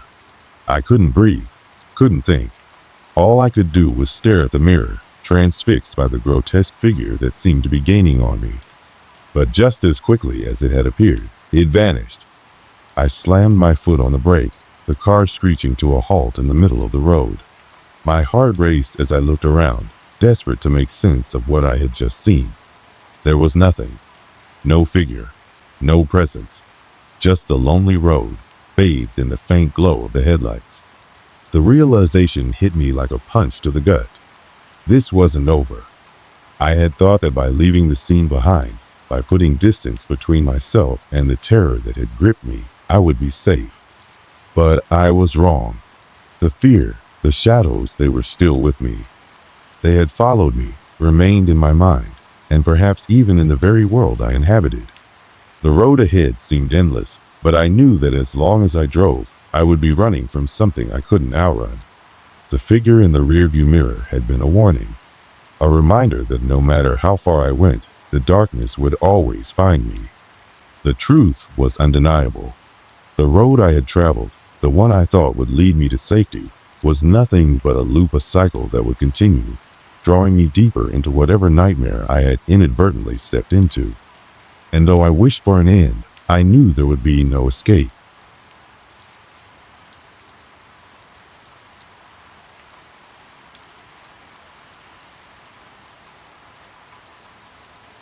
I never thought something like this would happen to me. As a seasoned hiker, someone who spent a good portion of his free time exploring forests and trails, I thought I had seen it all. I'd wandered through dense woods, climbed rugged hills, and trekked across eerie, mist-covered valleys. The outdoors was my escape, my sanctuary where nothing could spook me. But one particular evening, in a forest that seemed no different from others, something happened that would forever change my perception of nature. It was a crisp autumn day, around the time when the trees begin shedding their leaves, and the air carries that distinct chill, but not yet cold enough to turn into a biting frost. The forest was near the outskirts of a small town, a place where locals would visit on weekends, or those who were looking for a simple day hike. For years, I had walked the same paths, so familiar with every turn and landmark, feeling a sense of pride for knowing the area so well. This wasn't some treacherous, unknown forest, it was a part of my routine. I was alone that day, as I often preferred to hike in solitude. My friends had all stopped coming along months ago, claiming the forest was creepy or too dark. Honestly, it didn't bother me. I found the quiet, the stillness, the solitude to be peaceful. The leaves crunched underfoot as I made my way down the familiar trail, the sound of birds and the rustling of small critters in the underbrush breaking the silence. The air was crisp, and my boots made steady thumps against the damp ground as I continued deeper into the forest. I was well prepared, packed with snacks, my water bottle, a compass, and the usual gear for a day's adventure.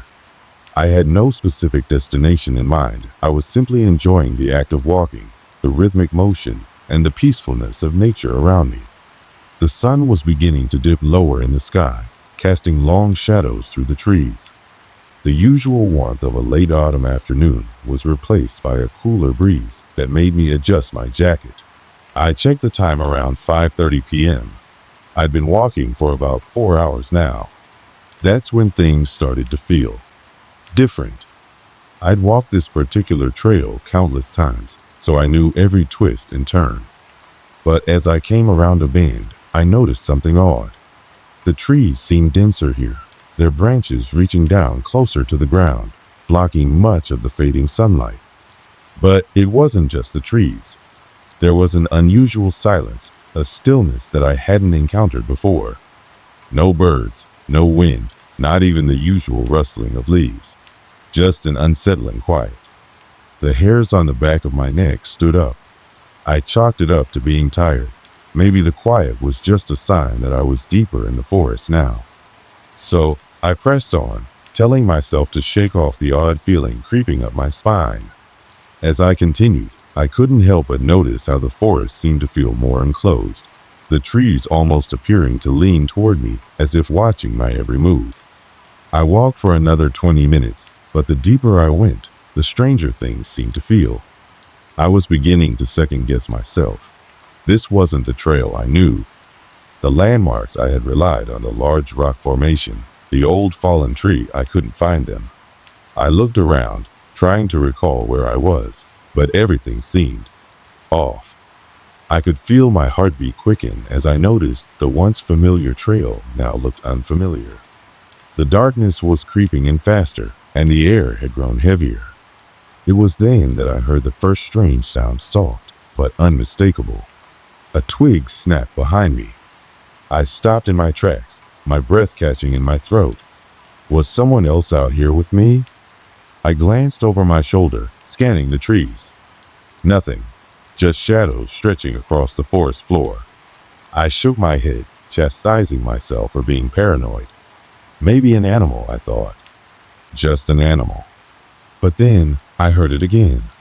Another snap of a twig, this time closer. I froze. My gut instinct told me something wasn't right, and despite every rational part of me telling me to keep walking, I couldn't shake the feeling that I wasn't alone. I scanned the trees once more, trying to peer through the growing shadows. Nothing. I turned back around, trying to continue on the path, but it felt like I was being watched. I couldn't pinpoint where the feeling was coming from, but it was there looming over me. The trail ahead suddenly felt different. The familiar trees seemed to grow larger, their dark silhouettes casting long shadows that seemed to stretch far longer than they should have. My heart was racing now, and I knew I had to keep moving, even if my instincts were screaming at me to turn back. I had to get out of this strange, oppressive atmosphere. But the strangest part, it wasn't just the feeling of being watched. It was the smell. A thick, earthy scent filled the air like decayed wood and something else, something I couldn't quite place. It was suffocating, the kind of smell that made you want to gag, but also made you feel like you couldn't breathe. My throat tightened as I struggled to breathe through it. The forest, which had always been a place of solace for me, had turned into something alien. The trees that had once seemed inviting and calming now felt like they were closing in on me, their twisted branches like fingers reaching down, pulling me into the unknown. I tried to steady myself, to calm my racing thoughts, but it was hard to ignore the dread that was building inside me. Something was wrong. Something had changed in this place, and I was now acutely aware that I was no longer alone in that forest. The sense of being watched had intensified. I wasn't sure if it was the silence or the strange smells, but I was certain now I was no longer safe.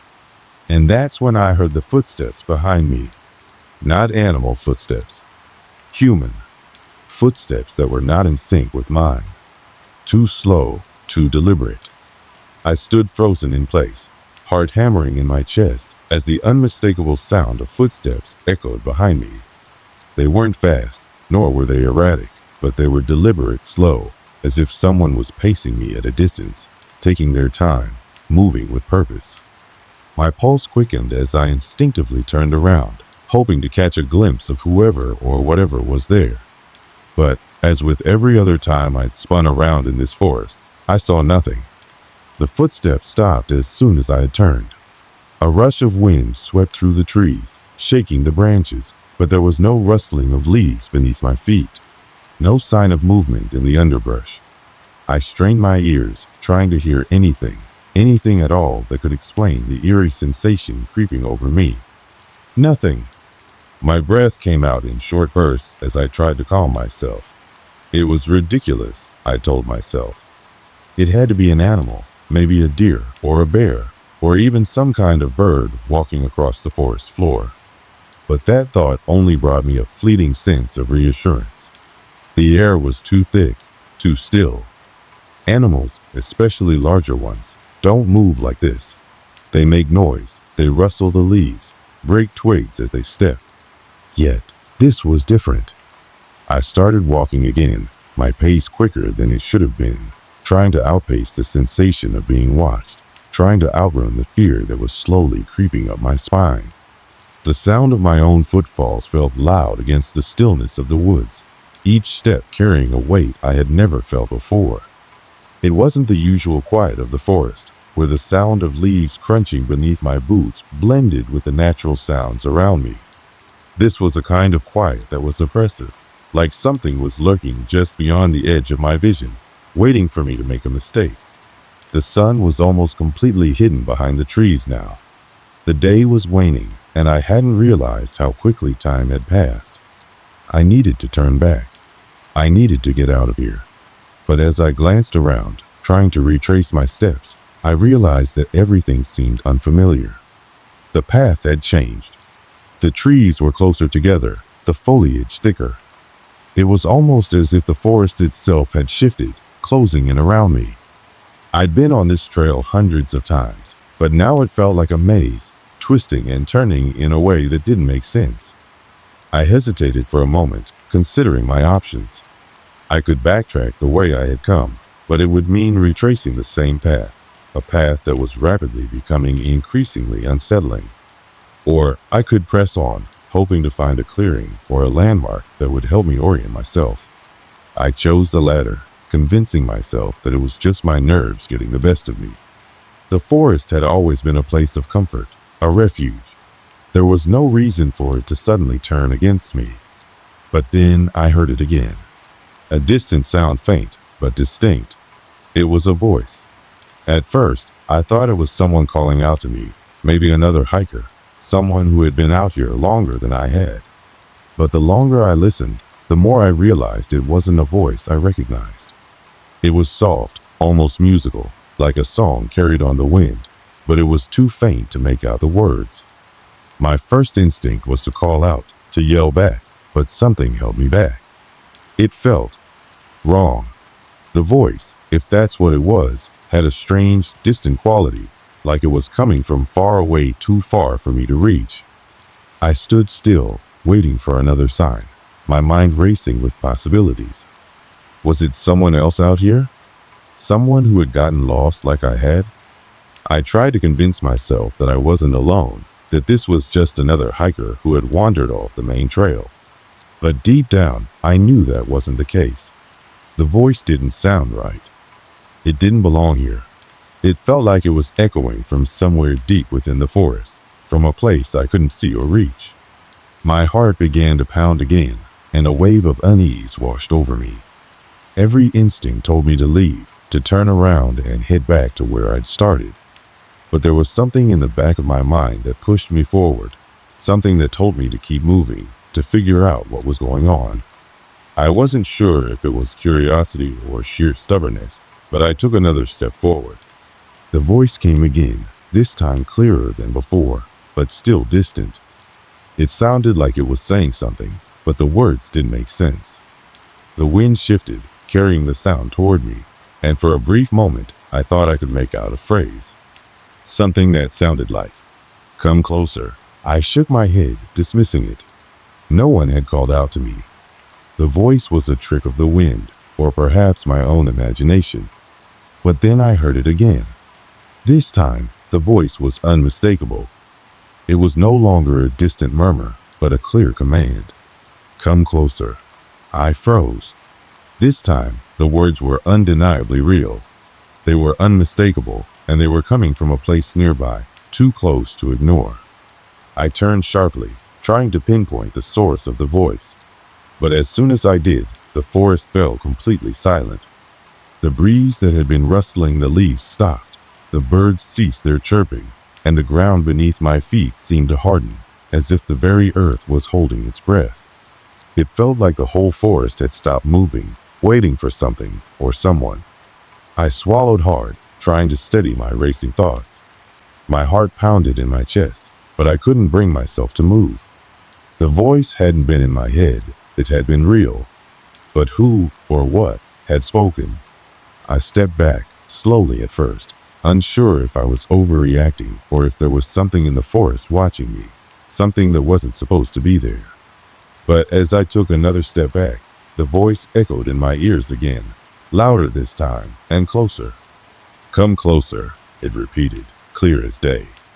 A sudden chill ran down my spine.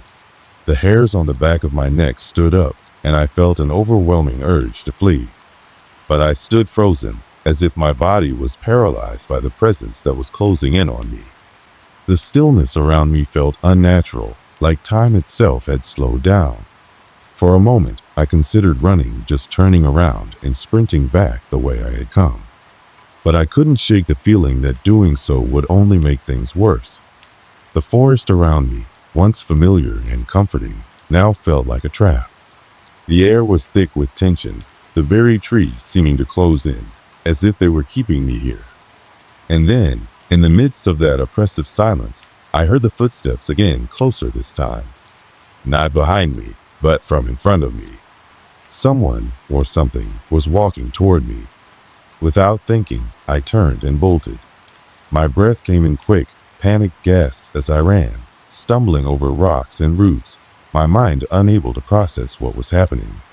The footsteps followed me, steady and unhurried, but they were getting closer. I could hear the crunch of leaves underfoot, the rustling of branches, as whatever it was drew nearer.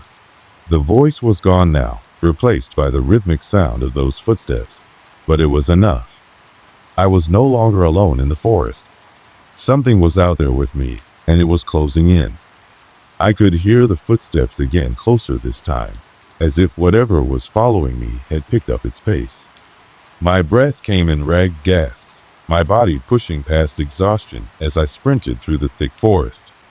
The trees loomed over me, their gnarled branches stretching out like skeletal hands, casting long, twisted shadows across the ground.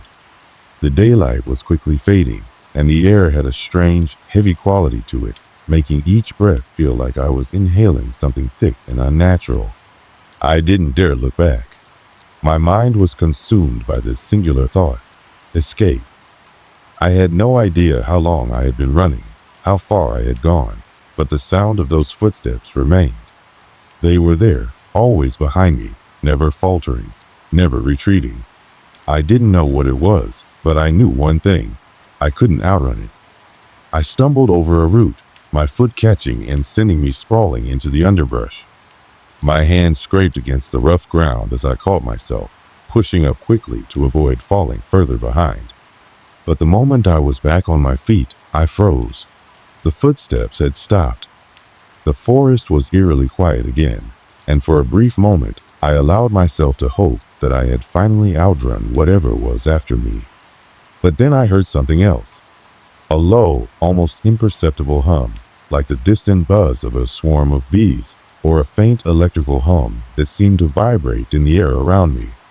It wasn't a natural sound, at least, not one that belonged to any creature I knew.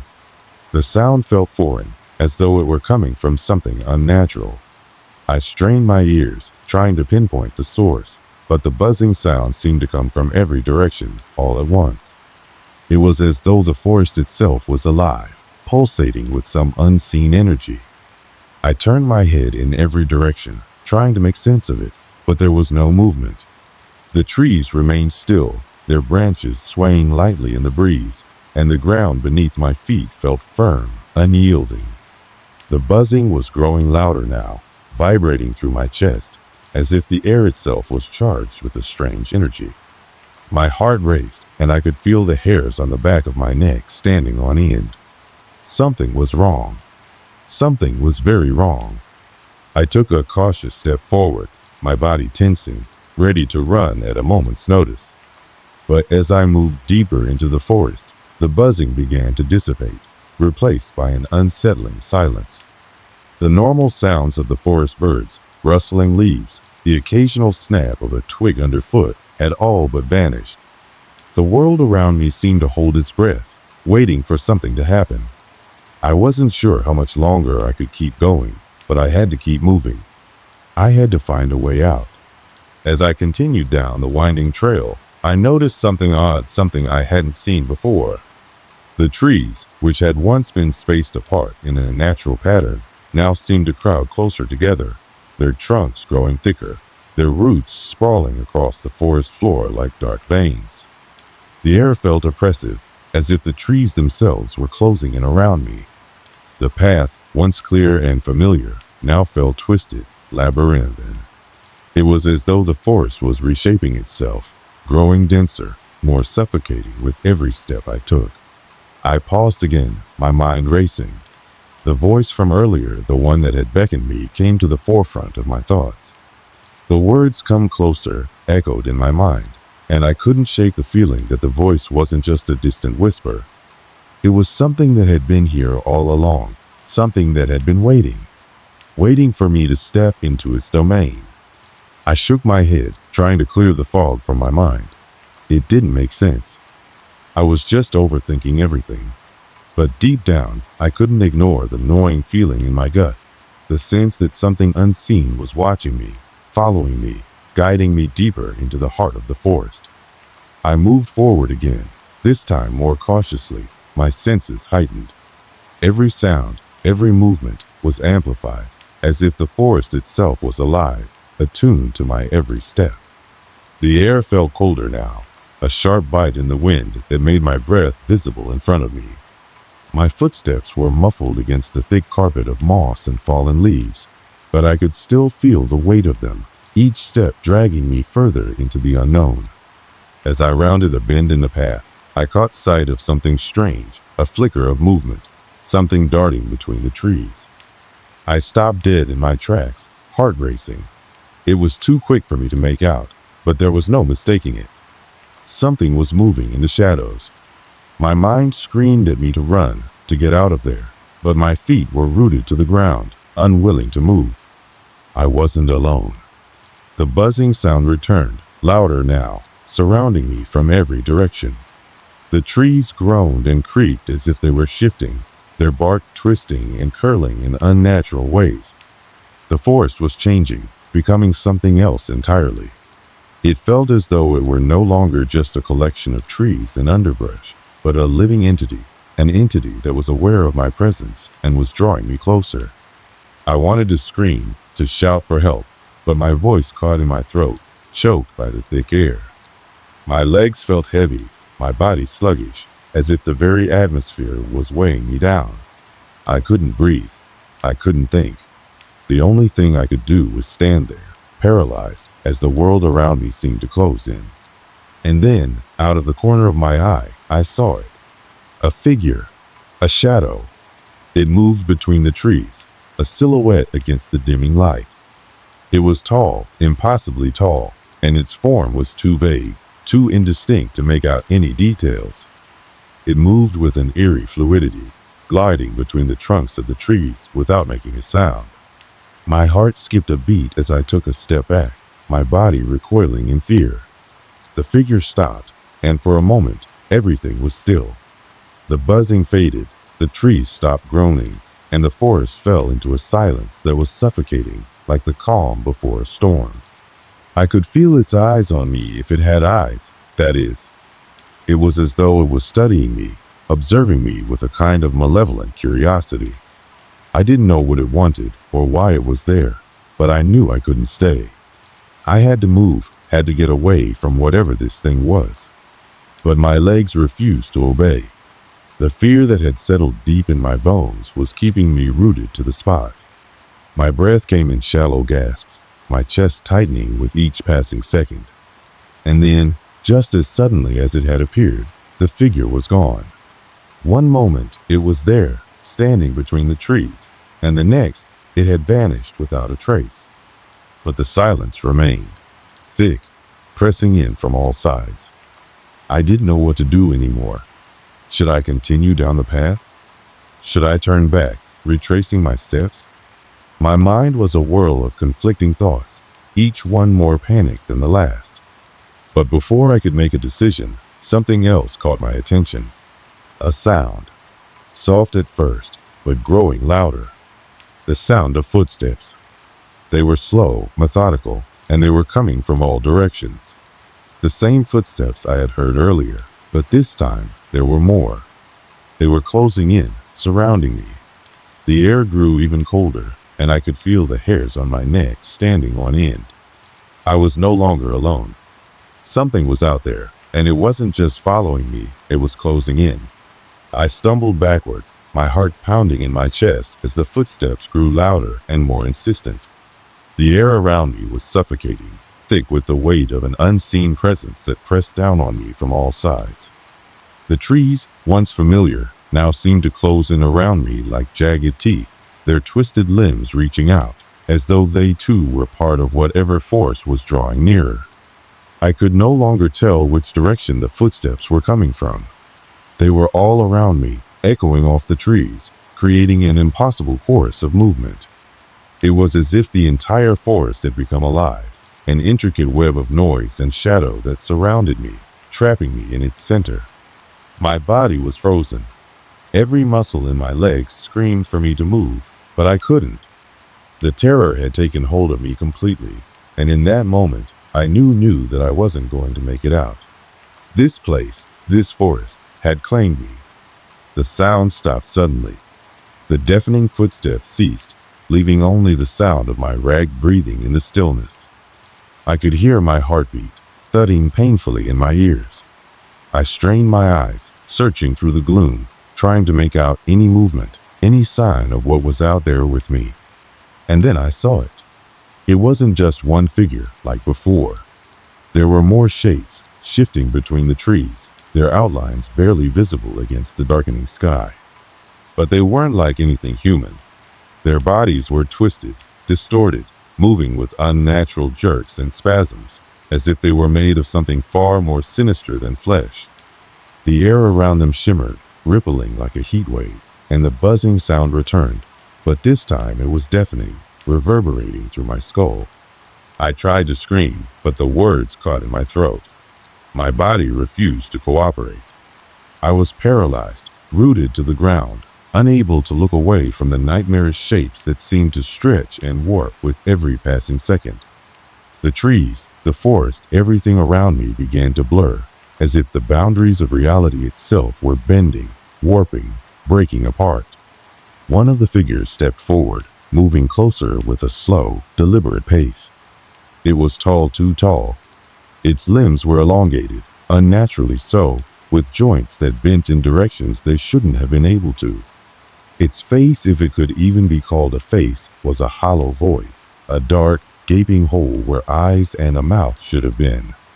I could feel its presence, an oppressive weight that pushed down on me, making it difficult to breathe. The buzzing sound reached a fever pitch, and I thought I might lose my mind from the sheer intensity of it. I wanted to run. I needed to run. But my body remained frozen, trapped in place by some invisible force. The figure continued its approach, moving closer with each agonizing second, until it was standing just a few feet away from me. I could feel the cold emanating from it, a bitter, unnatural chill that seeped into my skin, making my bones ache. I could feel it staring at me, though there were no eyes to look into, no expression to interpret. It was as though it was peering into my soul, into the deepest corners of my mind. My thoughts were scattered, fragmented. Fear had consumed every part of me. But still, I couldn't look away. I had to understand what this thing was, what it wanted. Then, in a voice that wasn't a voice at all, I heard it a whisper, not in my ears, but inside my mind, as clear as if it had been spoken aloud. "Why did you come here?" The words echoed in my head, cold and hollow, as though they belonged to the very forest itself. The air around me seemed to thrum with energy, the ground vibrating beneath my feet. I could feel the earth itself shifting, pulling, as if the very soil was alive, moving in response to the presence of the thing before me. I didn't mean to. I managed to choke out, my voice trembling with terror. The words felt meaningless, empty, but they escaped my lips anyway. I wanted to find a way out. The figure didn't respond, but I felt a shift in the air. The buzzing grew louder, more oppressive, until it felt as though it was vibrating through my chest, my bones rattling in response. The ground beneath me seemed to tremble, and I could feel the forest know, the very earth beginning to pulse, like a living organism. The trees around me began to shift, their trunks bending in unnatural ways, their roots pulling up from the ground, coiling like serpents. The very landscape was changing, twisting, warping, as though the forest itself was transforming into something else entirely. The darkness deepened, swallowing everything in its wake, until the world around me was consumed by shadows, by things that defied explanation. And then, in that moment of complete and utter darkness, I saw it. A shape larger, more monstrous than anything I could have imagined. It emerged from the depths of the trees, its form shifting and writhing like smoke, its massive bulk obscuring everything around it. It was as though the darkness itself had taken physical form, a swirling, inky blackness that filled the space where the forest once stood. I could feel the ground quake beneath me, the air growing thick with dread as the creature loomed before me, its presence overwhelming. It reached out toward me, its limbs long and gnarled, like twisted tree branches that scraped against the very fabric of reality itself. As it moved closer, I could hear it in the depths of my mind. A voice, not of words, but of thought, pressing in, overwhelming me. "You are mine now." The words didn't come from anywhere I could understand. They didn't belong to any language I knew, and yet I understood them perfectly. I felt them in my very being, in every nerve, every atom. My body screamed, my mind screamed, but I couldn't escape. The darkness was closing in, swallowing me whole, and I couldn't fight it. The last thing I saw before everything went black was the creature's face, or rather, the absence of a face. It was a gaping void, a darkness so profound that it seemed to devour everything around it. It was the embodiment of pure terror, and I knew without a doubt that I was going to die here, in this accursed forest. But even as I felt myself being pulled into the void, I heard a voice, faint but clear. Run! The next thing I knew, I was lying on the ground. Cold, damp earth pressed against my back, and for a moment, I thought it was a dream. But the pain in my head, the ache in my limbs, and the overwhelming sense of terror that gripped me, those were real. I slowly pushed myself up, blinking rapidly, trying to make sense of what had just happened. My surroundings were no longer the same. The forest that had once surrounded me seemed to have disappeared, replaced by a dense fog that stretched endlessly in every direction. The trees had become shadows, indistinct shapes that loomed like specters. I was disoriented, my mind still grappling with what I had seen, the dark, monstrous entity, the whispering voice, the overwhelming presence that had nearly consumed me. But there was no sign of it now. The air was eerily still, and the oppressive buzzing that had filled my ears was gone, replaced by an almost deafening silence. It felt as though the forest had been frozen in time. But that wasn't what unsettled me the most. What unsettled me was the fact that I was alone. I scanned the fog, desperately searching for any sign of movement, any trace of my friends. But there was nothing. I called out to them, my voice hoarse and weak, but there was no answer. The emptiness around me seemed to swallow my words, leaving only the hollow echo of my own voice. Panic began to rise in my chest as I stood up, swaying slightly, still unsteady on my feet. "Where are you?" I muttered, more to myself than anyone else. No response. The fear was suffocating now, growing in intensity with every passing second. It was as if the forest had consumed everyone but me, leaving me alone to face whatever had happened. The terror of the unknown crept in again, clawing at my mind, and I couldn't shake the feeling that I was being watched. The memories of the night came rushing back in flashes, images of the twisted shapes, the unnerving silence, and the voice that had echoed inside my head. I felt a cold shiver run down my spine as I recalled the words, "You are mine now." They were still with me, resonating through my thoughts, relentless and unforgiving. I forced myself to move, to walk through the fog, hoping to find a way out of this nightmare. Each step I took seemed to push the terror down a little, but it always returned, like a rising tide, threatening to engulf me. The further I walked, the more I realized how deep I had gone into this forest.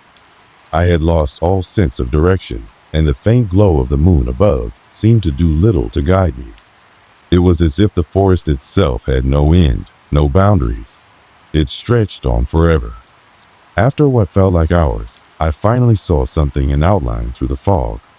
I hurried toward it, my heart racing, praying that it was real, that it wasn't another illusion. As I got closer, the figure came into focus, and I recognized him, one of my friends. Relief washed over me, but it was short-lived. He was standing completely still, staring ahead with wide, unblinking eyes. His face was pale, his features drained of all color. He didn't move, didn't acknowledge my presence. It was as though he was trapped in place, frozen in time. "Hey," I called out to him, my voice shaking. "Come on, we need to get out of here." But there was no response, no movement. His eyes were locked on something ahead of him, something beyond me. I followed his gaze, my stomach dropping into my feet. What I saw made my blood run cold. A figure just like the ones I had seen earlier stood in the distance, shrouded in darkness. The same twisted, unnatural shape, its limbs too long, and its body contorted in impossible angles. It stood motionless, watching us, watching me. I took a step back, my heart pounding in my chest. This couldn't be happening. Not again. "Come on," I shouted, trying to shake my friend out of his trance. "We have to go." But he didn't respond. His eyes remained fixed on the creature, and it was clear that some force had a grip on him, just like it had had a grip on me. Panic surged in my chest as I grabbed his shoulder, shaking him with all the strength I could muster. Finally, his eyes blinked, and he turned toward me, but there was something hollow in his gaze. It was as though he wasn't really there, as though he had been pulled away, far away from reality. "We need to go," I said, more urgently this time, my voice trembling. "Now." but his lips parted, and the words that came out were not his own. They were a deep, guttural rasp, foreign and menacing. "You cannot leave," he said, his voice distorted. "You belong here now, just like the others." A cold sweat broke out across my skin as I realized the truth. There was no escape. The forest had claimed us, and there was nothing we could do to break free. It had taken hold of my friend, and now it was pulling me in too. The shadows, the figures, the malevolent force, they were all part of the forest, part of whatever evil had taken root here. I backed away, my breath quickening, my legs trembling beneath me. "No, no, this can't be happening," I whispered, barely able to breathe. But as I turned to run, I saw something that stopped me dead in my tracks. The forest was closing in. The trees were no longer the tall, solid structures I had known. They were twisting, bending toward me, their branches like gnarled hands reaching for me, pulling me into their grasp. The ground beneath my feet began to shift, the earth crumbling, sinking into nothingness. The fog thickened, swirling around me like a living thing. I was trapped. The forest had won. But even as I faced the impossible, I knew one thing for certain. I had to fight. I couldn't let this be the end. With every ounce of strength I had left, I ran, ignoring the pain in my legs, the panic clawing at my chest. I ran with everything in me, my mind focused on the one thing that mattered, survival. But no matter how fast I ran, no matter how hard I pushed myself, the forest seemed to stretch further, its hold tightening with each step. The figures followed me, their whispers no, their thoughts pressing in on me, filling my mind with dread. And then, just as I thought I couldn't go any further, I saw a light in the distance. A break in the fog. With one final burst of energy, I ran toward it, desperate for a way out. And as I stepped into the clearing, I felt something lifted. The oppressive weight of the forest seemed to recede, and for the first time in what felt like forever, I could breathe. But when I looked back, the forest was still there, still watching, still waiting. I didn't know what had happened to my friends. I didn't know what would happen to me. But I knew one thing. I would never go near that forest again. As I walked away from the clearing, the last remnants of the fog began to lift, revealing the familiar landscape I had once known. The trees, no longer twisted and dark, stood tall and peaceful once again. The air felt different, lighter, almost too calm for what I had just experienced. I felt a sense of relief washing over me, but deep inside, I knew something had changed. Something that would never be the same again. The journey back to civilization was long and harrowing, but I never stopped moving, never stopped pushing forward. The memories of what had happened, of what I had seen and felt haunted me, gnawing at the edges of my thoughts, like a constant reminder that I had barely escaped whatever dark force had claimed that forest. Every rustling leaf, every crack of a twig, sent my heart into a frenzy. The whispers still echoed in my mind, faint and distant, but never fully gone. They had been so real, so vivid. They weren't just figments of my imagination or products of fear. They were something else. Something otherworldly, something ancient. I didn't tell anyone what had happened. I couldn't. How could I explain the terror I had experienced? How could I make them understand the sense of dread that still lingered in the pit of my stomach? The forest had its grip on me, even if I had managed to escape physically. The fear of being consumed by it again was always there, lurking beneath the surface, a constant companion that I couldn't shake. When I finally returned to my town, I went straight to the authorities. I told them about the missing people, the ones who had disappeared, never to be seen again. But all they did was listen, nod, and take notes. They said they would look into it. But I knew deep down they wouldn't. No one would understand. No one could comprehend the terror that lurked in the heart of that forest. The forest wasn't just a place. It was a force, a living, breathing thing that was as old as time itself. And it had claimed my friends, just as it had claimed so many before us. I found out later, through a few whispered conversations, that others had encountered the same thing. They had gone into the forest, thinking it was just another hike, just another walk through the woods. and they had come back changed, if they came back at all. They spoke of voices in the winds, of shadowy figures watching from the corners of their vision. They spoke of the suffocating presence that clung to them, even after they had left. It wasn't just me. I wasn't the only one to have felt it. But no one ever spoke about it openly. It was a topic that people avoided, an unspoken rule that lingered in the air like a thick fog. The town had moved on, as towns often do, but I couldn't. Every time I closed my eyes, I saw the faces of my friends frozen, their eyes locked on that figure, that presence that had taken them. I saw the twisted shapes in the trees, the eerie silence, the oppressive force that had nearly consumed me. And I knew that the forest was still there, waiting for the next unsuspecting soul to wander into its grasp. Months passed, but the memories didn't fade. I moved away from the town, far away, hoping that distance would provide some semblance of peace. I tried to move on with my life, to forget the horrors I had witnessed. But no matter how far I went, no matter how many different places I called home, the forest followed me. It lingered in my thoughts, a constant reminder that some things, some forces cannot be escaped. I still don't know what it was, what that dark, twisted presence was, or where it came from. I don't know why it targeted us, or why it left me alive while taking my friends. Perhaps it was mercy, or perhaps it was simply because I was never meant to escape. Perhaps I'm just another soul in a long line of those it's claimed, only to be left wandering, forever haunted by the memories of that place. I never went back to that forest, never even came close. I never spoke to anyone about what happened, and I never will. But there are times, late at night, when I catch myself looking over my shoulder, feeling that chill in the air, hearing that faint whisper in the wind. A reminder that the forest is still out there. And though I may have walked away from it, it will never truly let me go.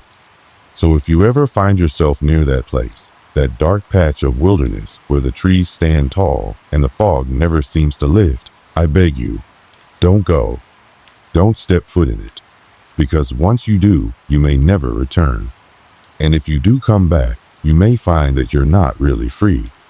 You'll hear the whispers, feel the cold breath of something just behind you, and realize too late that some places are better left untouched.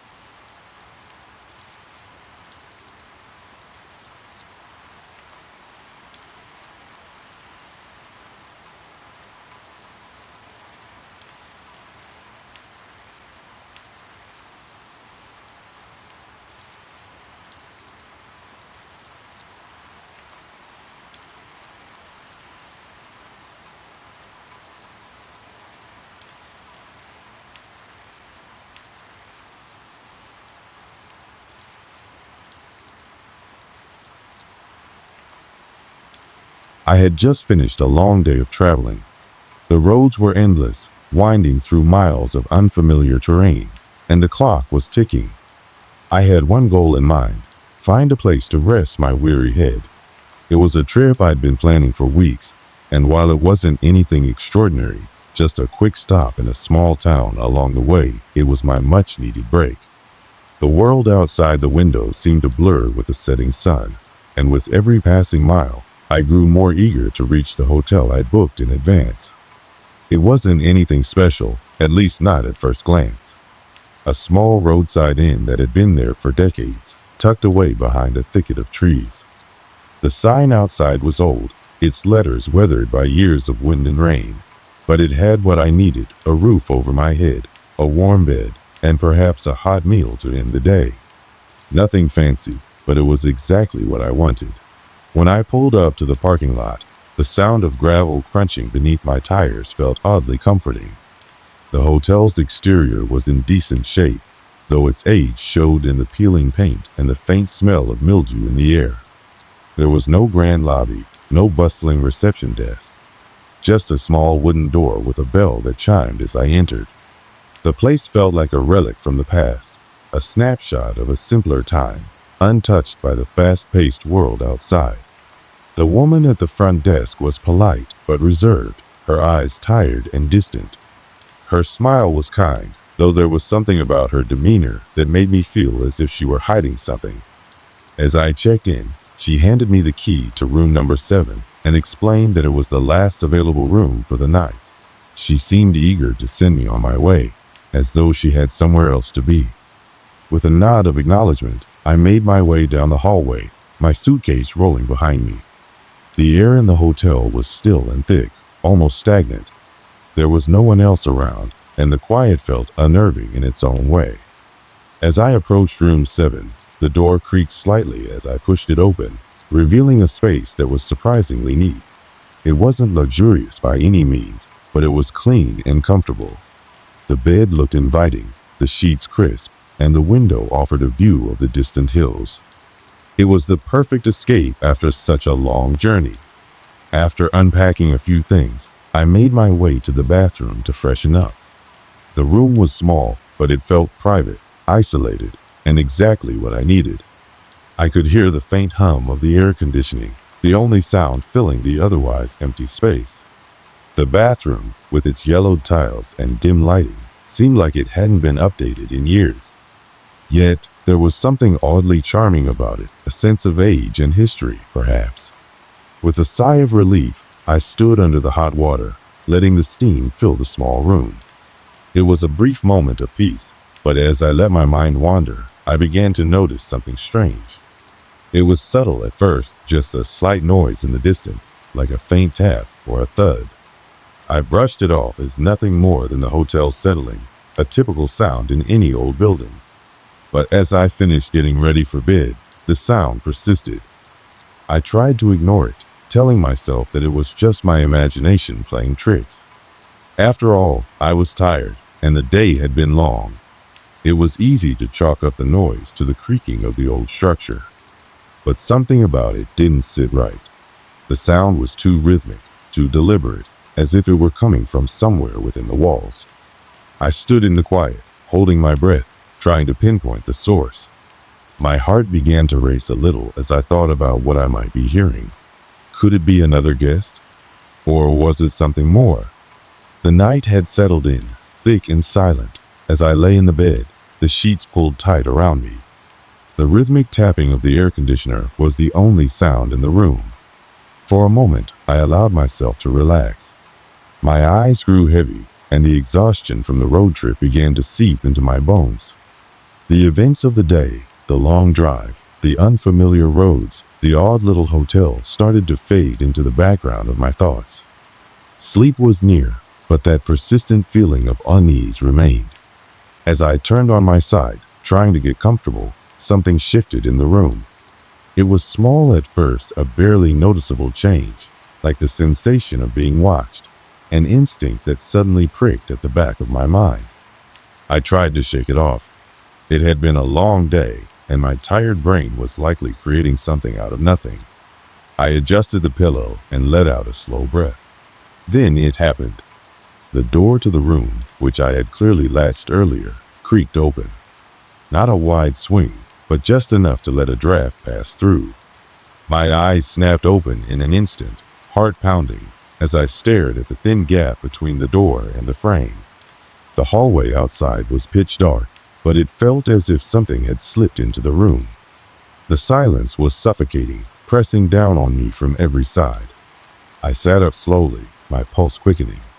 The door had not been opened by the wind. It was too heavy for that. The latch had been secure when I came in, but now the door was ajar, as though someone had deliberately opened it. There was no other explanation. I swung my legs off the bed, my feet meeting the cold floor with a sharp chill that sent a shiver up my spine. Slowly, I rose to my feet and walked over to the door, my mind racing with possibilities. Could it have been the wind? Could the door have loosened in the night? But as I reached out to push the door closed, I noticed something strange. The air in the hallway was different. It felt heavier, almost oppressive. I glanced down the dim corridor, half expecting someone to be standing there, watching me. But there was nothing, no movement, no sounds, just the suffocating quiet. I closed the door with a firm click, locking the deadbolt in place, though it did little to reassure me. My mind was racing. Something didn't feel right. I had read about strange happenings in old hotel stories that people told about doors opening by themselves, whispers in the night, footsteps in the halls when no one was there. It was easy to dismiss those tales as nothing more than exaggeration or coincidence, but this was real. I had witnessed it firsthand. I returned to the bed, my thoughts spinning in circles. I pulled the covers tight around me, trying to calm my breathing, trying to convince myself that it was just a fluke, an accident. I closed my eyes, willing myself to sleep, but every sound seemed amplified in the stillness. The creak of the old wood beneath me, the hum of the air conditioner, the distant rustling of the trees outside. And beneath it all, that same subtle feeling of being watched. The next few minutes felt like hours as I tried to fall asleep again. But no matter how hard I tried to ignore it, the tension in the room was palpable. I kept thinking back to the door, how it had opened by itself. Could it have been someone from the hotel staff? A prank? Or something more sinister? Just as I was starting to drift off, I heard it again. A soft knock, faint but deliberate, coming from the far side of the room, where the small window overlooked the parking lot. I froze, my breath catching in my throat. The knock was quiet, almost too quiet, but it was there, definitely there. I couldn't help myself. I slowly swung my legs off the bed again, heart hammering in my chest. The knock had come from the window, but why? I looked around the room, feeling the weight of every corner, every shadow. There was nothing. No one. I felt like I was losing my grip on reality. My mind was playing tricks on me. I was sure of it. I walked cautiously over to the window, peering through the glass, but the parking lot outside was empty, bathed in the pale glow of a single street lamp. No one stood by the window. No one was knocking. It was as if the sound had come from inside the walls themselves, a faint vibration that had traveled through the window pane. I shook my head, rubbing my eyes in frustration. Maybe it was the wind again, or maybe I was just so tired that I was imagining things. Whatever it was, I needed to sleep. The sound had stopped, the room was still, and I convinced myself that I was just overthinking it. I climbed back into bed, the sheets feeling oddly cold against my skin now. The unsettling sensation still lingered, but I pushed it to the back of my mind. I tried to focus on the sound of my own breathing, hoping it would lull me to sleep. But that's when I heard it, the unmistakable sound of footsteps. Soft, measured, as if someone was walking slowly across the floor of the room. I froze. My eyes snapped open, scanning the darkness. But there was no one there. The footsteps grew louder, closer, until they were right beside my bed. The unmistakable sound of a step, followed by another, and then silence. My heart raced as I lay frozen, trying to listen, trying to understand what was happening. I couldn't move. My mind screamed at me to get up, to check the room, but my body refused to cooperate. I just lay there, my eyes wide open, every muscle in my body tensed. The footsteps had stopped. I finally forced myself to sit up, my heart pounding in my chest. The room was still, the darkness seemingly closing in on me.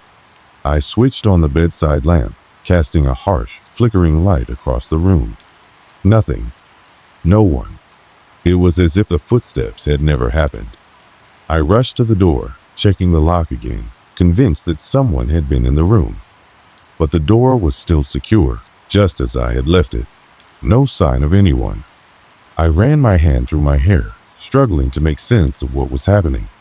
My mind was on overdrive, trying to rationalize the sounds I had heard, trying to figure out what was real and what was just my imagination.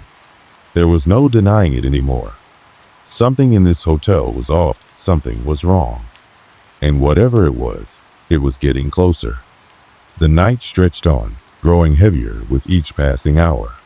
I had tried to settle back into a restless sleep, but sleep would not come.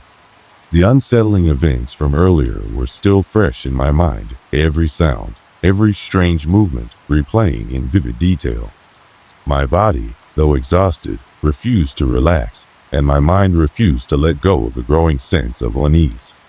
The room felt different now, thicker somehow. like the air had become too dense to breathe properly. I had always been a light sleeper, but tonight was different.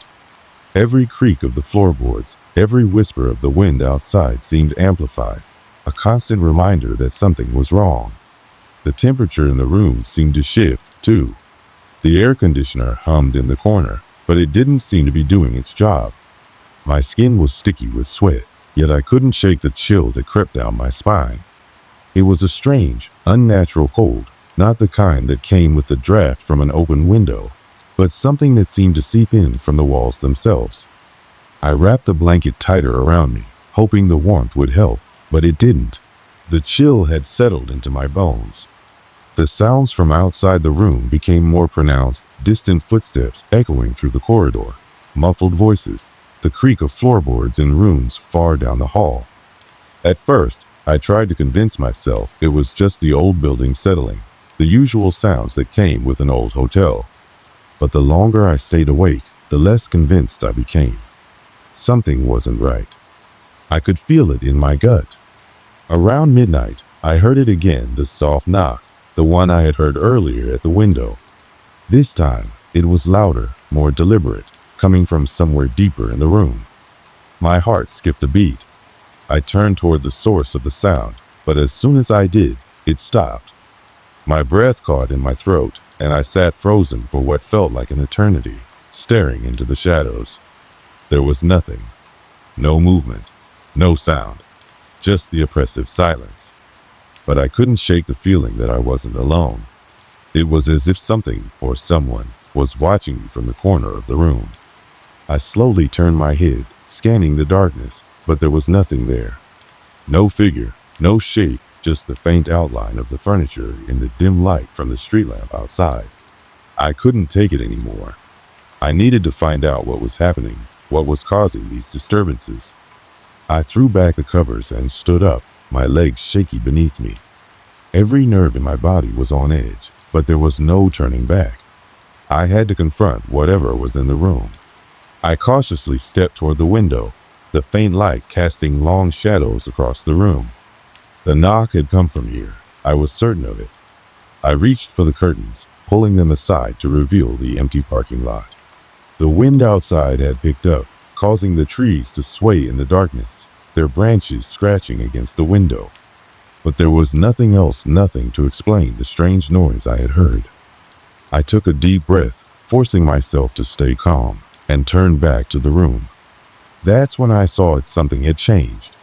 The small dresser, which had been positioned at the foot of the bed when I had entered the room, was now slightly askew. It was as if someone had moved it, just a few inches, but enough to notice.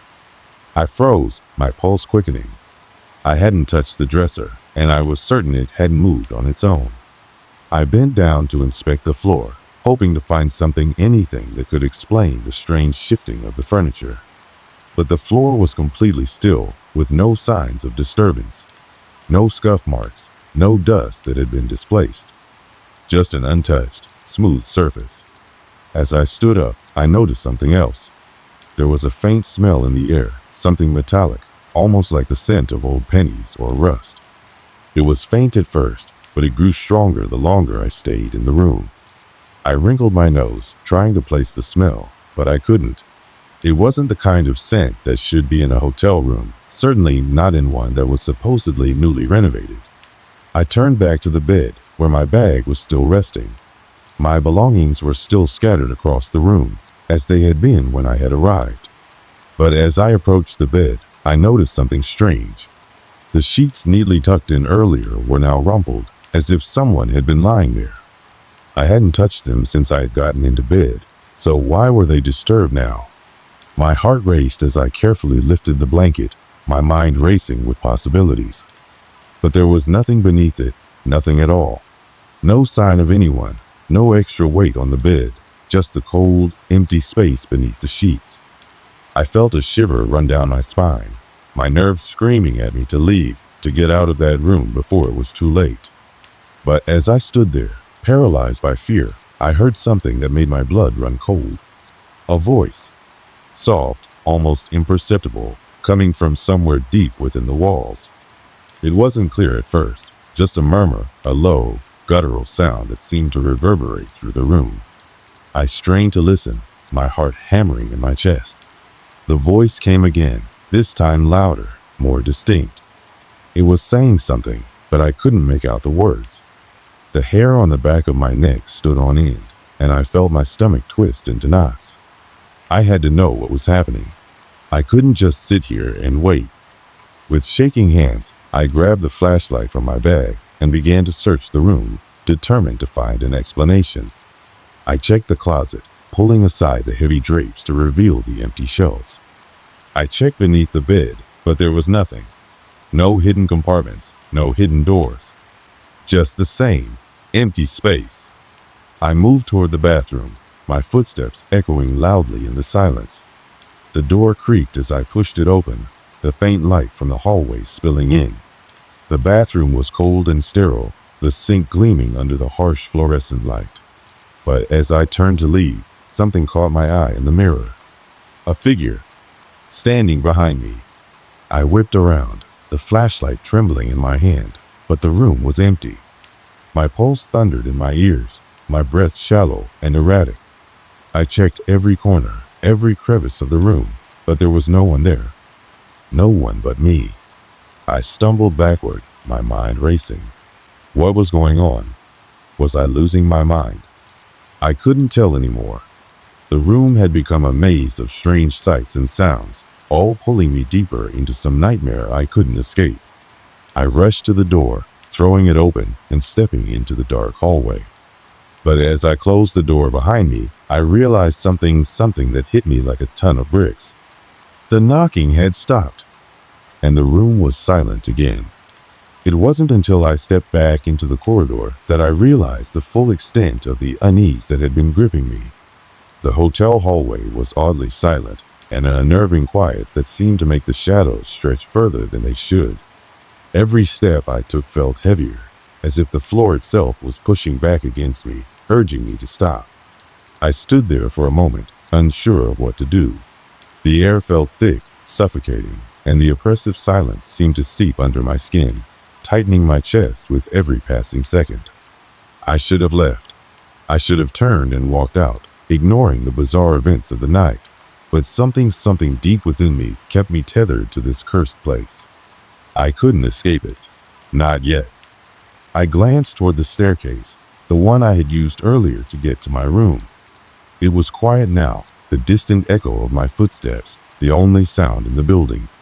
My heart was still pounding in my chest, and the overwhelming urge to flee battled against an inexplicable pull to stay. That's when I heard it. A sound that broke the silence like glass shattering in the dead of night. It came from somewhere in the depths of the hotel, a sound so eerie and unmistakable that I couldn't deny what it was. It was the unmistakable sound of someone crying. At first, I thought it was just my mind playing tricks on me. After all, the hotel was old, and it wasn't uncommon to hear strange sounds late at night. But as I stood there, the sound grew louder, closer. The crying wasn't just a faint noise, drifting on the breeze of my own anxiety. It was real. It was coming from somewhere down the hall, just beyond the reach of the dim lights. I hesitated. My legs felt like lead, my body frozen in place by a primal fear I hadn't experienced in years. I could feel the cold sweat on the back of my neck, the hairs on my arms standing at attention. I couldn't ignore it. The noise, the desperation in the sobs, it felt like a plea. A warning. I had to know. I didn't know what compelled me to move forward, but somehow I did. With each step I took, the crying grew louder, more frantic, echoing off the walls in a haunting, mournful wail. It was the sound of someone in agony, trapped somewhere in the bowels of the hotel. The further I went, the more disorienting the sound became. It was as if the building itself was alive, breathing in the cries of someone long gone. I reached the corner of the hall, the sound now so close it felt as though it was right behind me. The air felt colder, thinner, as if it had been drained of life itself. Every step was a battle against the pounding fear that clawed at my chest. I turned the corner and stopped dead in my tracks. At the end of the hallway stood a door. It was old, wooden, with peeling paint, but it didn't stand out in any way, except for the fact that the door was slightly ajar, the dim light from the hallway barely illuminating the crack. It wasn't a door I had noticed earlier, and I was certain it hadn't been there when I had first arrived. The door seemed to shimmer in the dark, almost like it was calling me, beckoning me closer. And then I saw it. A figure, a shadow, barely visible, standing just beyond the threshold. I couldn't make out the details, but there was something about it that felt wrong, unnaturally still, like a mannequin frozen in time. The crying had stopped, and in its place, an eerie silence settled over the room. The air felt even colder now, and my breath misted in the frigid space. I stood frozen in the hallway, my mind screaming at me to turn and run. But I couldn't. My body refused to obey. I stepped forward, cautiously, each footfall ringing louder than the last as I approached the door. With each step, the figure grew clearer, more defined, until I could see the faint outline of a woman standing just inside the room, her head down, her body rigid, her arms by her sides. I reached out, my hand trembling as I grasped the cold, rusted doorknob. The moment my fingers touched it, I felt it a jolt of energy that shot up my arm like an electric shock. My heart raced, and I pulled my hand back instinctively. But the door didn't close. It didn't move. It was waiting. I had no choice. I opened the door. The room was dark, shrouded in shadows, with only a sliver of light from the hallway spilling inside. As I stepped over the threshold, the air grew heavier, more oppressive. The temperature dropped even further, and I could feel the cold seeping into my bones. The figure, still standing perfectly still, was right in front of me now, just a few feet away. I could see her face now. It was pale, unnaturally pale, with hollow eyes that stared into mine with an intensity that sent a chill straight through me. Her lips were blue, cracked, as though she hadn't spoken in years. And the smell, the smell was overpowering. It was a rotting scent, like something decaying, something long forgotten. I couldn't move. I couldn't speak. I could only stand there, staring into the void of her eyes, feeling my blood run cold. The figure remained silent, not moving, just watching. And then, as if she had been waiting for me to see her, she raised her hand. Slowly, deliberately, she pointed directly at me. My body trembled with fear. I wanted to scream, to run, but my legs wouldn't move. I couldn't tear my eyes away from hers. It felt like an eternity passed in that moment. The silence was deafening. And then finally, the voice came. It was low, guttural, whispering just beyond the edge of my comprehension. The words were unintelligible, but the tone sent a wave of terror crashing through me like a flood of raw emotion. The air in the room thickened, and the weight of it pressed down on me, making it harder to breathe. In an instant, my chest tightened, my vision blurred, and a crushing force seemed to push against me from all sides. I could feel myself sinking, like I was being dragged into the very floor beneath me. The woman's figure seemed to melt into the darkness, her body elongating and distorting as she reached out with a terrible, unnatural speed. I gasped for air, panic overtaking my senses. My body was no longer my own, trapped by whatever malevolent force lingered in that room. I tried to scream, but no sound came out. My throat was dry, my chest tight with the weight of the fear and confusion. And just as quickly as it began, it stopped. The pressure vanished. The woman was gone. The room was empty, silent. I was standing alone in the hallway, gasping for breath, drenched in sweat. The door had slammed shut behind me, and I was left in the eerie quiet of the hotel, with nothing but the sound of my own racing heartbeat. I couldn't comprehend what had just happened. My mind was reeling, my body shaking uncontrollably. I stumbled back down the hallway, unsure of where I was going, only that I needed to get away. I didn't know how long I stood in that hallway, frozen in place, my body numb with terror. The oppressive silence weighed heavily on me, pressing in from all sides. I could still hear the faint echo of my own ragged breaths, my heart pounding in my chest like a drumbeat that refused to quiet. My mind struggled to process what had just happened. The woman in the room, the unnatural force, the feeling of being trapped, none of it made sense. Yet it had all been too real to dismiss as a figment of my imagination. I was no longer sure of anything. I didn't even know what I was supposed to do next. It wasn't until I heard a loud thud from the far side of the hall that I snapped out of my stupor. The sound was sharp, deliberate, like something had thrown something against the wall. I jumped, my heart leaping into my throat. The thought of going back into that room, of confronting whatever force was lurking in the darkness, was enough to send a jolt of panic through my body. I knew I couldn't. I had to leave.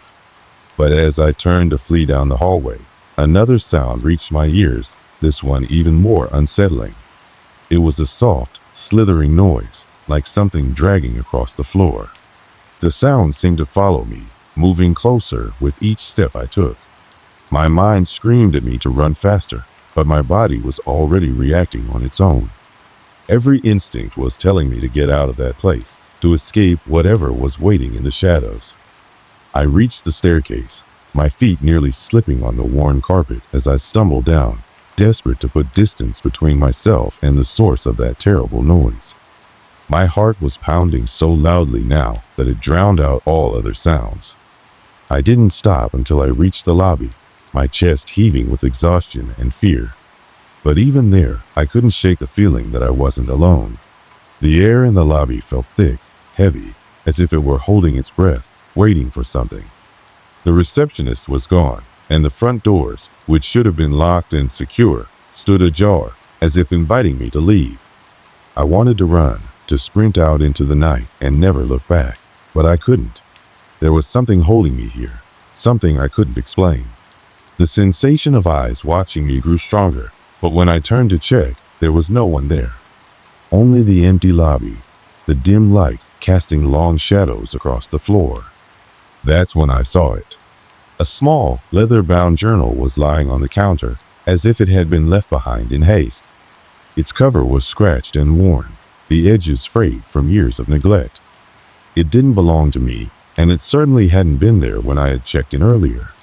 But for some reason, I felt compelled to open it. My hands shook as I flipped through the pages, each one filled with hastily written notes. The ink faded and blurred. It didn't take long before I came across a page that stopped me dead in my tracks. The words were simple, but chilling. She doesn't want you to leave. She's been waiting. I turned the page, and the words grew more frantic, more erratic, as if the person writing them had been overwhelmed by the same fear I had felt moments earlier. She's not just a ghost. She's a trap. Don't look back. Don't let her see you. Don't. The final sentence was smudged, the ink running down the page like tears. I didn't need to read anymore. I knew what it meant. Whoever had written this had gone through the same experience I was living through, but they hadn't survived. They hadn't made it out. I slammed the journal shut, my heart racing again. The words echoed in my mind, as if they were warning me, as if I were next. I didn't waste any time. I grabbed my belongings, my hands shaking as I shoved my things into my bag. The thought of staying in that hotel for another minute was unbearable. The thought of returning to my room, of confronting the woman or whatever entity lurked there, was out of the question. I didn't care that I had no other plans, no idea where I was going or how I was going to get there. I just knew I had to leave. Now. I sprinted to the door, my breath coming in short gasps, and shoved it open. The cold night air hit me like a slap in the face, the chill biting at my skin. I didn't stop to look back. I couldn't. As I walked away from the hotel, the sound of the wind howling in my ears, I couldn't shake the feeling that something was following me, that I wasn't truly free. But I didn't turn around to check. I didn't dare. The next few days were a blur.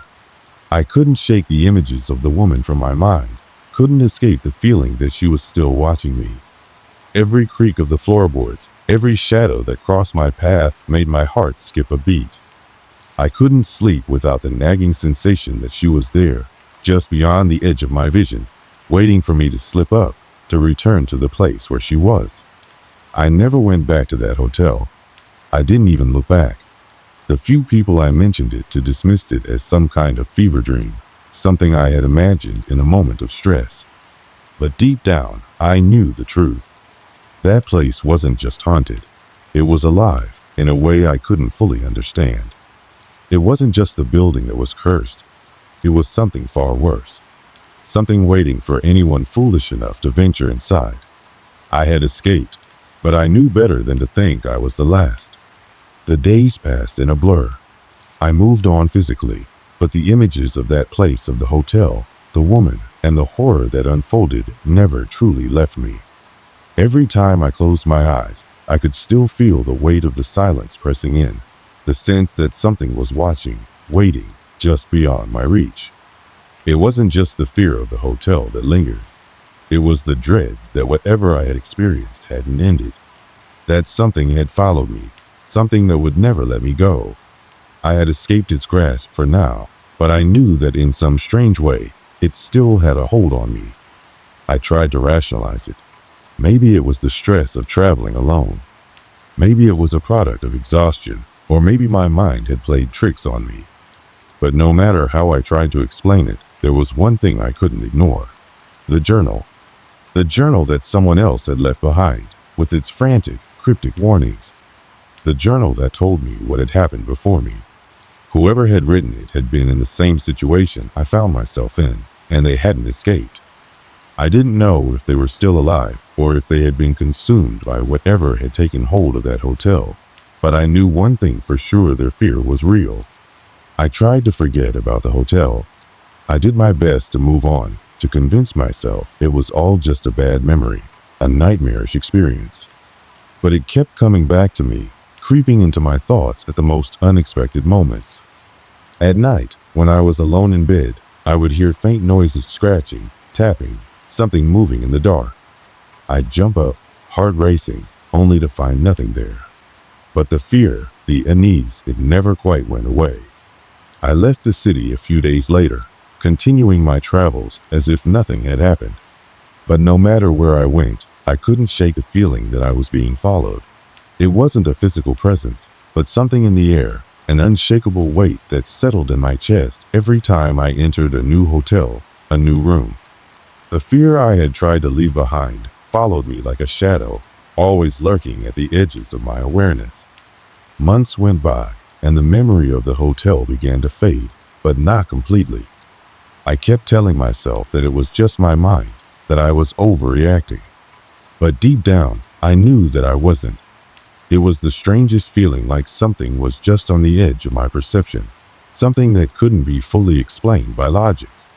And every so often, I would hear a faint sound, like the rustling of pages being turned, or the whisper of someone calling my name. One evening, I found myself in another city, staying at yet another hotel. The room was small, plain, but clean enough. I had been traveling for days, and I was exhausted. I dropped my bags onto the bed and began to unpack, going through the motions. It was a relief to be somewhere new, away from the thoughts that had haunted me for so long. As I was putting my clothes into the drawer, I felt a sudden chill run through the room, like a gust of wind that hadn't come from anywhere. It wasn't the draft of an air conditioner or the hum of the heating system. It was something colder, something that made my skin crawl. My instincts screamed at me to leave, but I stood frozen in place, my heart pounding. I slowly turned my head to look at the mirror across from the bed. There, in the reflection, I saw something I hadn't seen before. It was subtle at first, a flicker of movement behind me.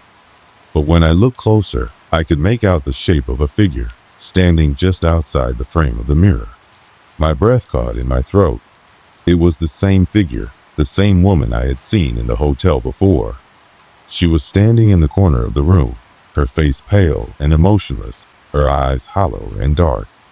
I spun around, my heart in my throat, but there was nothing there. No one. The room was empty.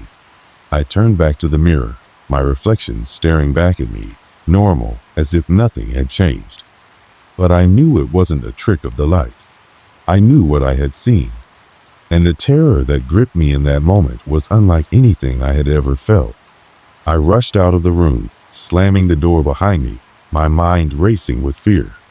The hotel was quiet, too quiet, like the stillness before a storm. I couldn't stay there. I couldn't stay anywhere. I left that night, leaving my bags behind and not looking back. I didn't care where I went anymore, as long as it was far from that place. It wasn't until years later that I heard stories from other travelers, stories about haunted hotels, about mysterious figures and eerie happenings that seemed to repeat themselves, as if the same cycle had been playing out for generations. I began to wonder if the hotel I had stayed in was one of many, a cursed place that fed off the fear of its guests, a place that held something far darker than any of us could have imagined.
I had just moved into a small town, seeking a fresh start after a series of unsettling events had shaken my life.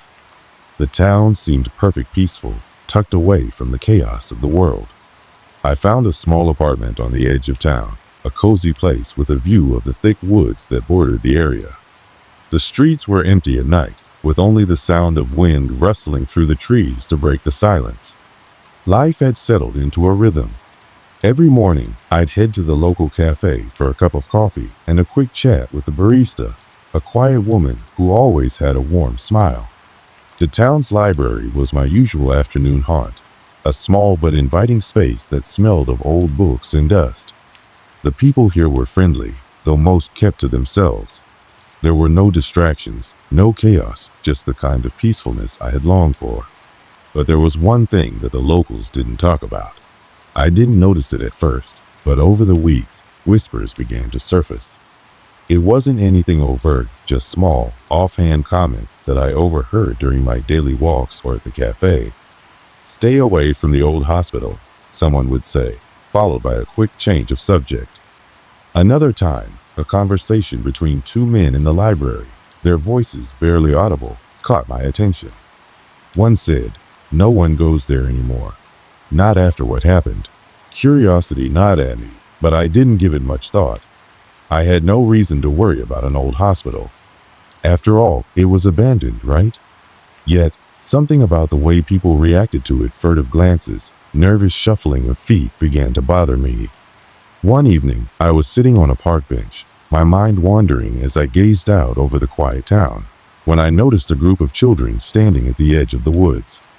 They were staring into the distance, pointing at something.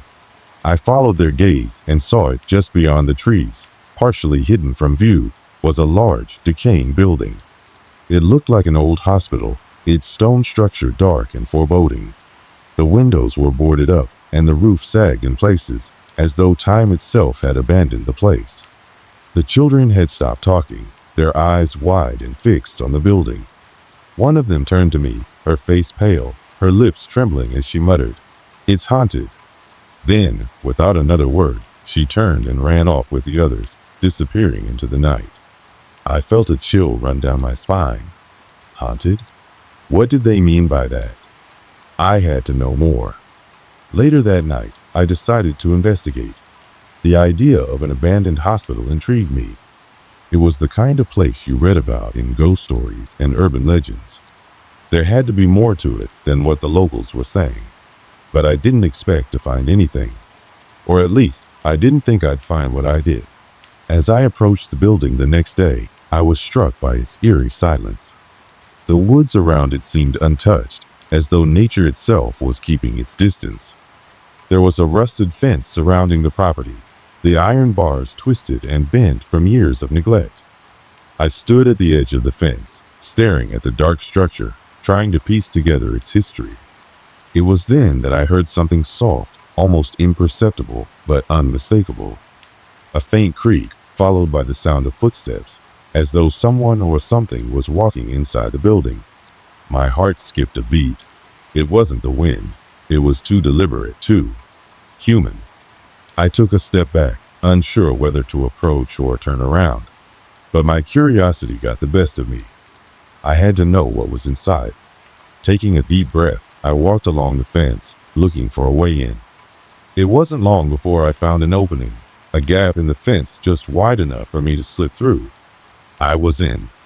At first, the air inside was thick with dust, and the scent of decay hung heavy in the air. I could barely make out the shape of the building, but I could tell it was massive, more like a complex than a single hospital. The halls were lined with crumbling walls, peeling paint, and broken tiles scattered on the floor. The silence was deafening, broken only by the occasional creak of the building settling. I walked deeper into the heart of the hospital, my footsteps echoing in the vast emptiness. It felt wrong, like I was intruding on something that was never meant to be disturbed. But I pressed on, compelled by the mystery that surrounded the place. The first room I entered was what looked like an old waiting area. Chairs were overturned, papers scattered across the floor. It was as if the place had been abandoned midday, as though everyone had just up and left in a hurry. There were no signs of life, no personal belongings left behind, just the remnants of something that had once been bustling with activity. I felt an unsettling chill in the air, a sense of being watched. My mind raced as I tried to rationalize what I was feeling. It was just an old building, right? Nothing more than a relic of the past. But as I turned to leave, I saw something that made my blood run cold. At the far end of the room, partially obscured by a broken curtain, was a figure, pale, unmoving, its back to me. It was tall, impossibly tall, and its posture was stiff, as though it had been standing there for hours. I froze, my heart hammering in my chest. The figure didn't move, didn't make a sound, but I could feel its presence. It was as if it was waiting for me. I didn't dare approach it. Instead, I slowly backed away, my breath coming in short, panicked gasps. I turned and ran down the hallway, the sound of my footsteps loud in the silence. When I reached the exit, I didn't look back. I had no idea what I had just seen, but I knew one thing for sure. Whatever it was, it didn't want me there. The days that followed my first encounter with the abandoned hospital left me with more questions than answers. I tried to push the experience to the back of my mind, chalking it up to the natural fear one feels in such an eerie, desolate place. But as the days wore on, something felt off, like I was being followed, watched from the shadows. The first incident happened on a chilly evening, just after dusk. I had come home from my usual trip to the library and stopped at the cafe for a warm drink before heading back to my apartment. It was a routine I had fallen into over the past few weeks, quiet, peaceful, and predictable. But that night, something changed. As I walked back toward my apartment, I noticed the streetlights flickering. It wasn't unusual for the lights to flicker during a storm or when the weather was particularly harsh, but this was different. The lights were blinking erratically, almost as if they were struggling to stay on. The gentle hum of electricity that usually filled the air seemed to be absent, replaced by an eerie silence. I brushed it off as a power surge, but it didn't sit right with me. There was something deliberate about the way the lights flickered, something almost too coordinated. The closer I got to my apartment, the more unsettled I felt. The lights on my street had begun to blink in time with the ones down the block, as if they were communicating with each other. A sense of unease settled in the pit of my stomach. It was as I reached the front door of my apartment building that I saw a figure standing across the street in the darkness. I couldn't make out any details, just the silhouette of a person, unmoving. For a split second, I felt an overwhelming urge to cross the street, to walk straight up to that figure. But I forced myself to shake it off, my feet rooted to the spot. I watched the figure for a few moments, trying to make sense of it, but it didn't move. It didn't blink, didn't breathe. It was as though it were frozen in time. Finally, I turned away and entered my building, quickly locking the door behind me. I tried to brush it off, telling myself it was just someone out for a late-night walk, or maybe someone waiting for a friend. But deep down, I knew something was wrong. I could feel it in the air, like the calm before a storm. The next day, I met with a local named Tom, who had lived in the town for years. He was an older man with a rough exterior, but there was something about him that made him approachable. I had heard him mention the hospital once before, and I figured it was time to get more information. Over coffee, Tom leaned in closer as if he didn't want anyone else to overhear our conversation. "Don't go back to that hospital," he said in a low voice, glancing nervously around the cafe. "There's something not right about it. People talk about it, you know? They say it's been abandoned for years, but there's more to it than that." I raised an eyebrow. "What do you mean? It's just an old building, right?" He shook his head. "It's not just the building, kid. It's the land. The place was built on top of an old cemetery, you see. There are things that shouldn't be disturbed. The locals avoid it for a reason." I sat back, absorbing his words. A cemetery? No one had mentioned that before. It explained why the place felt so unsettling, but I still wasn't convinced. "I don't know, Tom," I said, trying to keep my voice casual. "I don't believe in all that superstitious stuff. It's just an old building." Tom's expression hardened. "That's the thing. It's not just a building. Trust me, you'll see." I nodded, not wanting to argue. As we continued talking, I couldn't shake off the feeling that something was watching me from the shadows of that hospital. The more I thought about it, the more I began to second-guess my earlier decision to dismiss the place as simply being old and abandoned. That night, I couldn't sleep. My mind kept drifting back to the figure I had seen standing across the street from my apartment. I kept wondering if there was more to it than a random person waiting for someone. What if it was connected to the hospital? What if it was a sign, a warning of something I was too blind to understand? I got out of bed, the cold wooden floor sending a shiver up my spine. Something pulled me toward the window, and I found myself staring out into the darkness.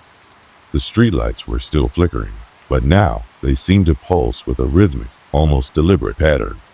And then I saw it again. The figure was back. This time, it was standing right in front of the hospital, no longer across the street, no longer hidden in the shadows. I could see it more clearly now, though it was still too far away to make out any distinct features. The figure was tall, thin, and eerily still, as if it were waiting for something. I felt my pulse quicken, a mix of fear and curiosity flooding my senses. I had to know more. I needed to see what was going on, what this thing was. Grabbing my jacket, I made my way out the door and into the night, the cold air biting at my skin as I walked toward the hospital. The streetlights flickered more violently now, casting long, trembling shadows along the path. As I neared the entrance to the hospital, the figure disappeared. My heart dropped into my stomach. I stopped, standing in the middle of the street, unsure whether I should continue. It had vanished. Just like that, as if it had never been there. I waited, listening to the faint sound of my breath, but there was nothing. No footsteps, no sounds of movement. It was completely still. That's when I felt a sensation that made my skin crawl, a sense of being watched. I wasn't alone. Something was out there with me. I turned around and started walking quickly back toward my apartment, my heart racing. The flickering streetlights had now completely gone out, plunging the area into darkness. The hairs on the back of my neck stood up as I heard a faint sound, a soft tapping, almost like footsteps, coming from behind me. I didn't dare look back. I just kept walking faster, my breath growing heavier with each step. The sound grew louder, closer. I reached the door to my building, fumbling with the keys as I struggled to unlock it. Finally, the door swung open, and I rushed inside, locking it behind me. I stood there in the dim hallway, my body trembling, my mind racing. What was happening? Was I imagining things? Or had I really seen something? The next morning, I went back to the cafe and found Tom.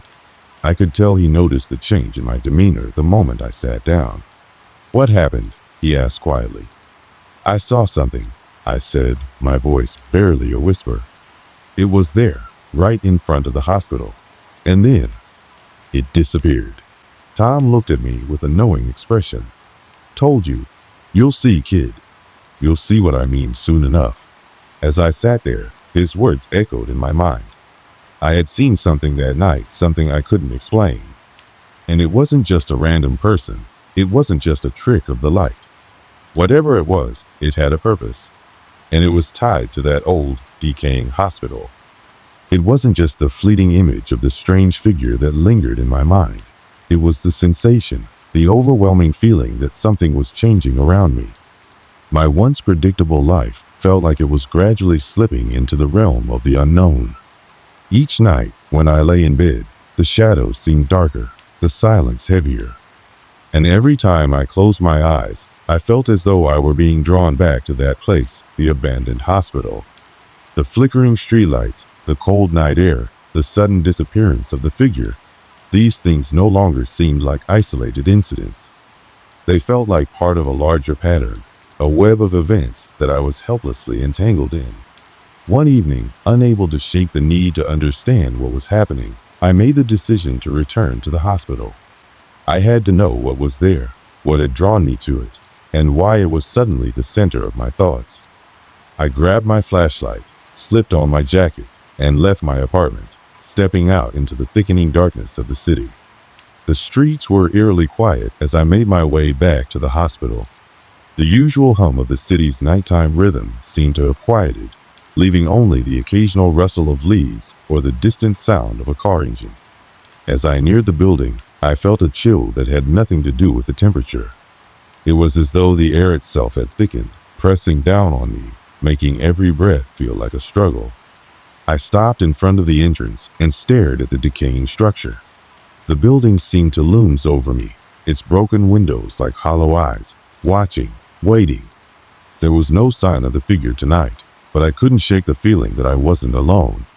Taking a deep breath, I pushed open the rusty door, its creaking sound cutting through the silence like a knife.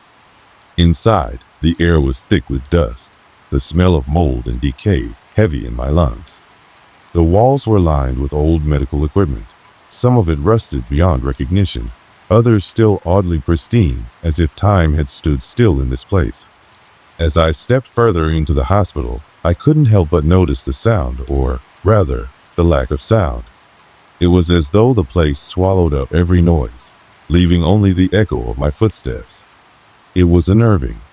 My flashlight flickered in the dim light, casting long, crooked shadows across the walls.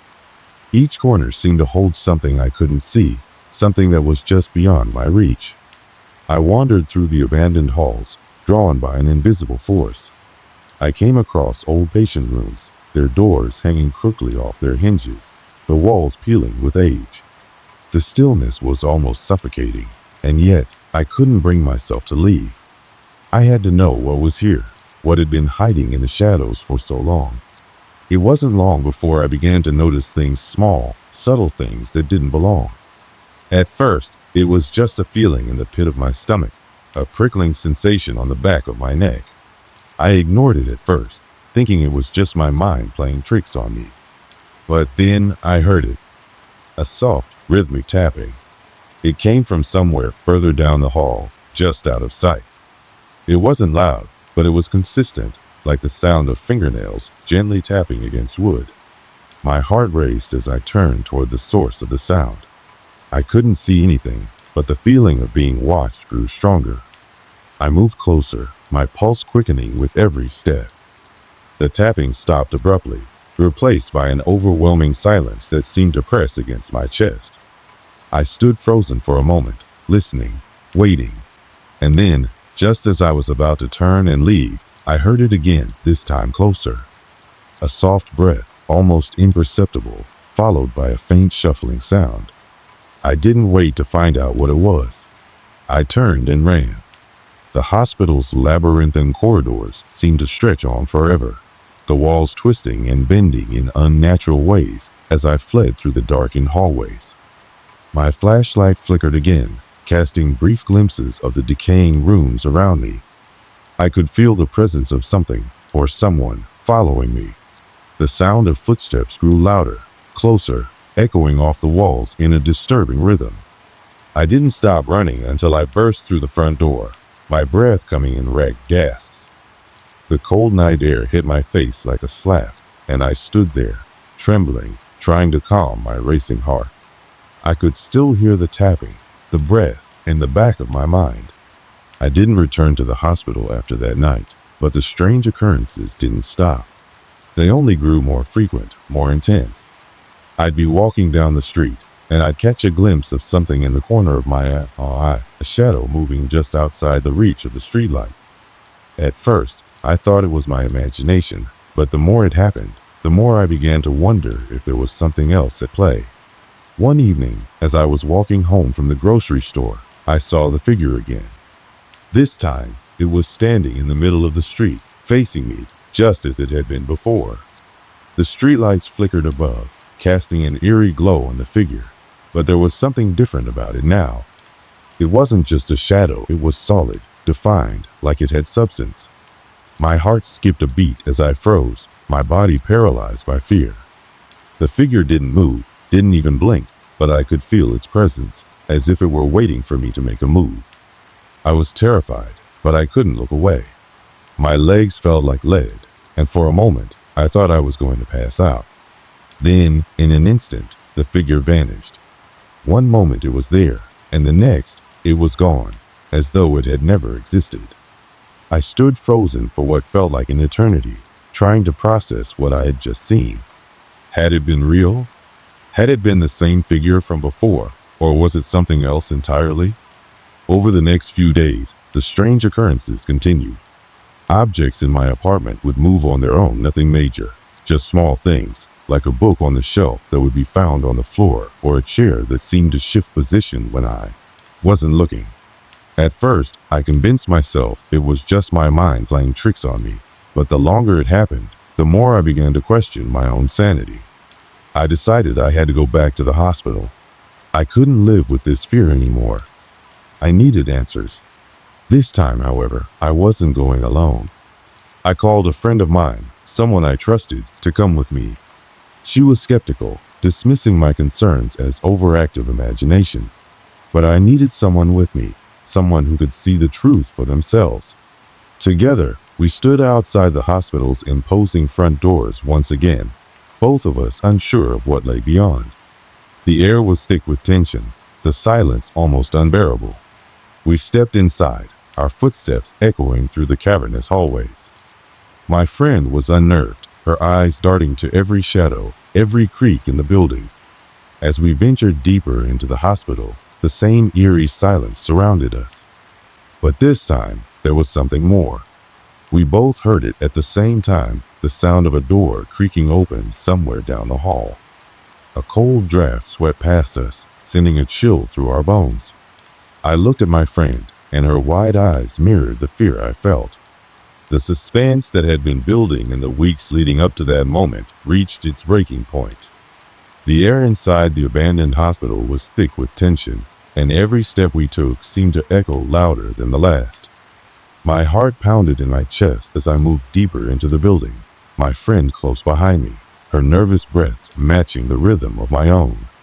I could feel the weight of the place, like it was alive, watching us with unseen eyes. The hairs on the back of my neck stood up, and I couldn't shake the feeling that something was just out of sight, something waiting, patient and unyielding. The deeper we ventured, the more unnatural the place seemed. It wasn't just the decaying walls or the dust that clung to everything. It was the overwhelming presence of something that didn't belong here, something old and dark. "Do you hear that?" My friend's voice broke through the silence, her whisper tremulous, as if the very sound of speaking would invite something closer. I stopped and listened. At first, I couldn't hear anything, just the sound of our breathing and the distant creak of the building settling under its own weight.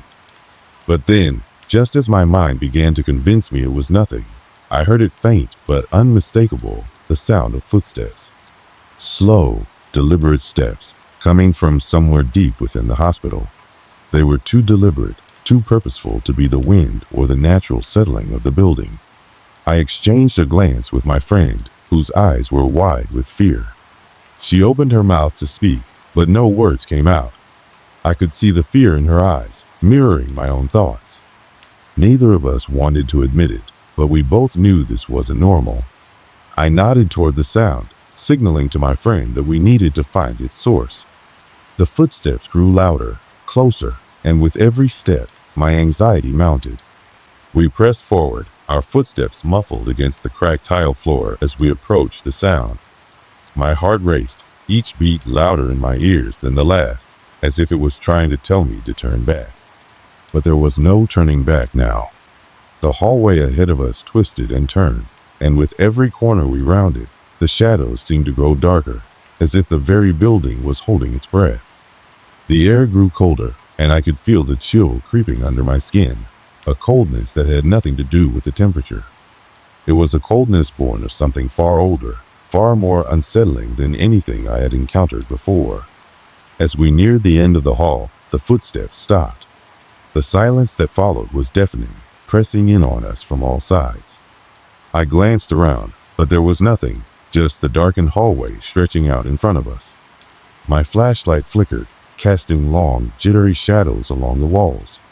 Every part of me screamed to turn around and leave, but I couldn't. Not now. "Do you think we should keep going?" my friend asked, her voice shaking, barely above a whisper. I didn't answer.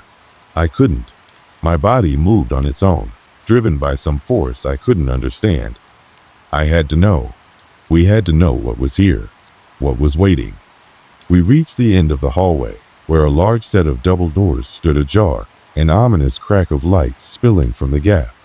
The room beyond was cloaked in darkness, the kind of darkness that didn't just obscure sight, it seemed to absorb it. My heart thudded in my chest as we stood at the threshold, unable to move forward or retreat. The feeling of being watched was overwhelming. I could feel it deep in my bones, like eyes, unseen and ancient, were staring directly at me. I swallowed hard, trying to steady my breath as I took a step forward. The door creaked, its sound amplified in the stillness, and just as I crossed the threshold, the flashlight flickered out. Complete darkness. Panic surged through me, but before I could react, I heard it breathing. Slow, shallow breaths, ragged and strained, coming from somewhere in front of me. My blood ran cold, and I could feel the hairs on the back of my neck stand at attention. I reached for the flashlight, but before I could switch it back on, the breathing grew louder, closer. Then I saw it. A figure hunched over, its face obscured by the shadows. Its body was twisted, bent in unnatural ways, as though it didn't belong in the shape it had taken. It was like something out of a nightmare, its skin pale and stretched tight over bones that looked far too sharp, its limbs impossibly long and thin. Its eyes, or what I assumed were its eyes, glowed faintly in the dark, the pale light seeming to flicker like dying embers. My breath caught in my throat, and I froze, my feet refusing to move. I could hear my friend gasping beside me, her body trembling in fear.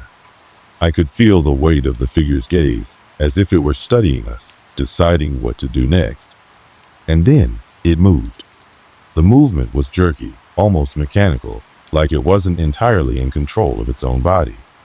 It took a step toward us, its long, spindly fingers reaching out, and that's when I finally snapped back into myself. I turned and bolted. I ran, not thinking, not looking back. My heart was pounding in my chest, my legs burning with the effort of pushing myself faster. The darkness seemed to close in around me, but I couldn't stop, couldn't look back. I heard my friend behind me, her footsteps echoing mine, but I didn't dare to slow down. The figure was still there. I could feel it, and I knew that if I looked back, I would see it again, closer, more real than before. The hospital seemed endless, the hallway stretching on, but I couldn't think about that. I just needed to get out, to get away from whatever that thing was. My breath was coming in ragged gasps, my body trembling from the fear that was now gripping me. We reached the front doors, but they wouldn't budge. Panic flooded through me. and I pushed against them with everything I had, but they wouldn't open. My friend was pulling at the door, her face pale with fear, her hands trembling. And then I heard it again, the breathing. It was closer now, so close I could feel it in my chest. I looked around, frantic. The room was too dark, the door too stubborn. It was then I realized the figure wasn't going to let us leave. It was everywhere, closing in on us, and it was too late. The lights flickered once more. My fingers curl around the cold metal handle of the door, pressing into it with all the strength I can muster. The door remains stubbornly unmoved, as if the building itself is keeping us inside, protecting its secret. I hear my friend's shallow breaths, a desperate sob of panic, but I can't focus on her right now. I need to find a way out. The figure's breath grows louder, its presence impossible to ignore. I can feel it behind me, just beyond my peripheral vision, but I refuse to look. Every instinct is screaming at me to run, but where? There is nowhere to hide in this cursed place, no safe corner to retreat to. Come on, I mutter under my breath, twisting the door handle again in a hopeless attempt. The building groans, its foundations creaking as if the very walls are shifting around us. The air is thick, suffocating, heavy with something sinister that I can't quite name. My friend is no longer crying out. I glance back at her, and her face is pale, her eyes wide with terror. She looks as if she's seen something I can't yet comprehend. Move, I whisper sharply, and we both step back, ready to make a run for it. Then, the lights flicker once, twice before plunging us into complete darkness. I can hear nothing but the pounding of my heart, and then nothing. A deafening silence. It's worse than before, the kind of silence that makes your thoughts feel louder, that presses down on you like the weight of an entire world. We stay still for what feels like hours, but the silence is finally broken by the sharp sound of a door opening behind us, the hinges squealing in protest. The figure is here. I don't even have time to think. My body moves on its own as I grab my friend's hand and pull her toward the darkness, away from the light, away from the source of that sickening presence. We stumble blindly through the pitch-black halls, our breathing ragged, not daring to look back. Then, a voice. It's faint, distant, but there. Leave. Leave now. The voice is rasping, barely a whisper, but it sends a chill down my spine.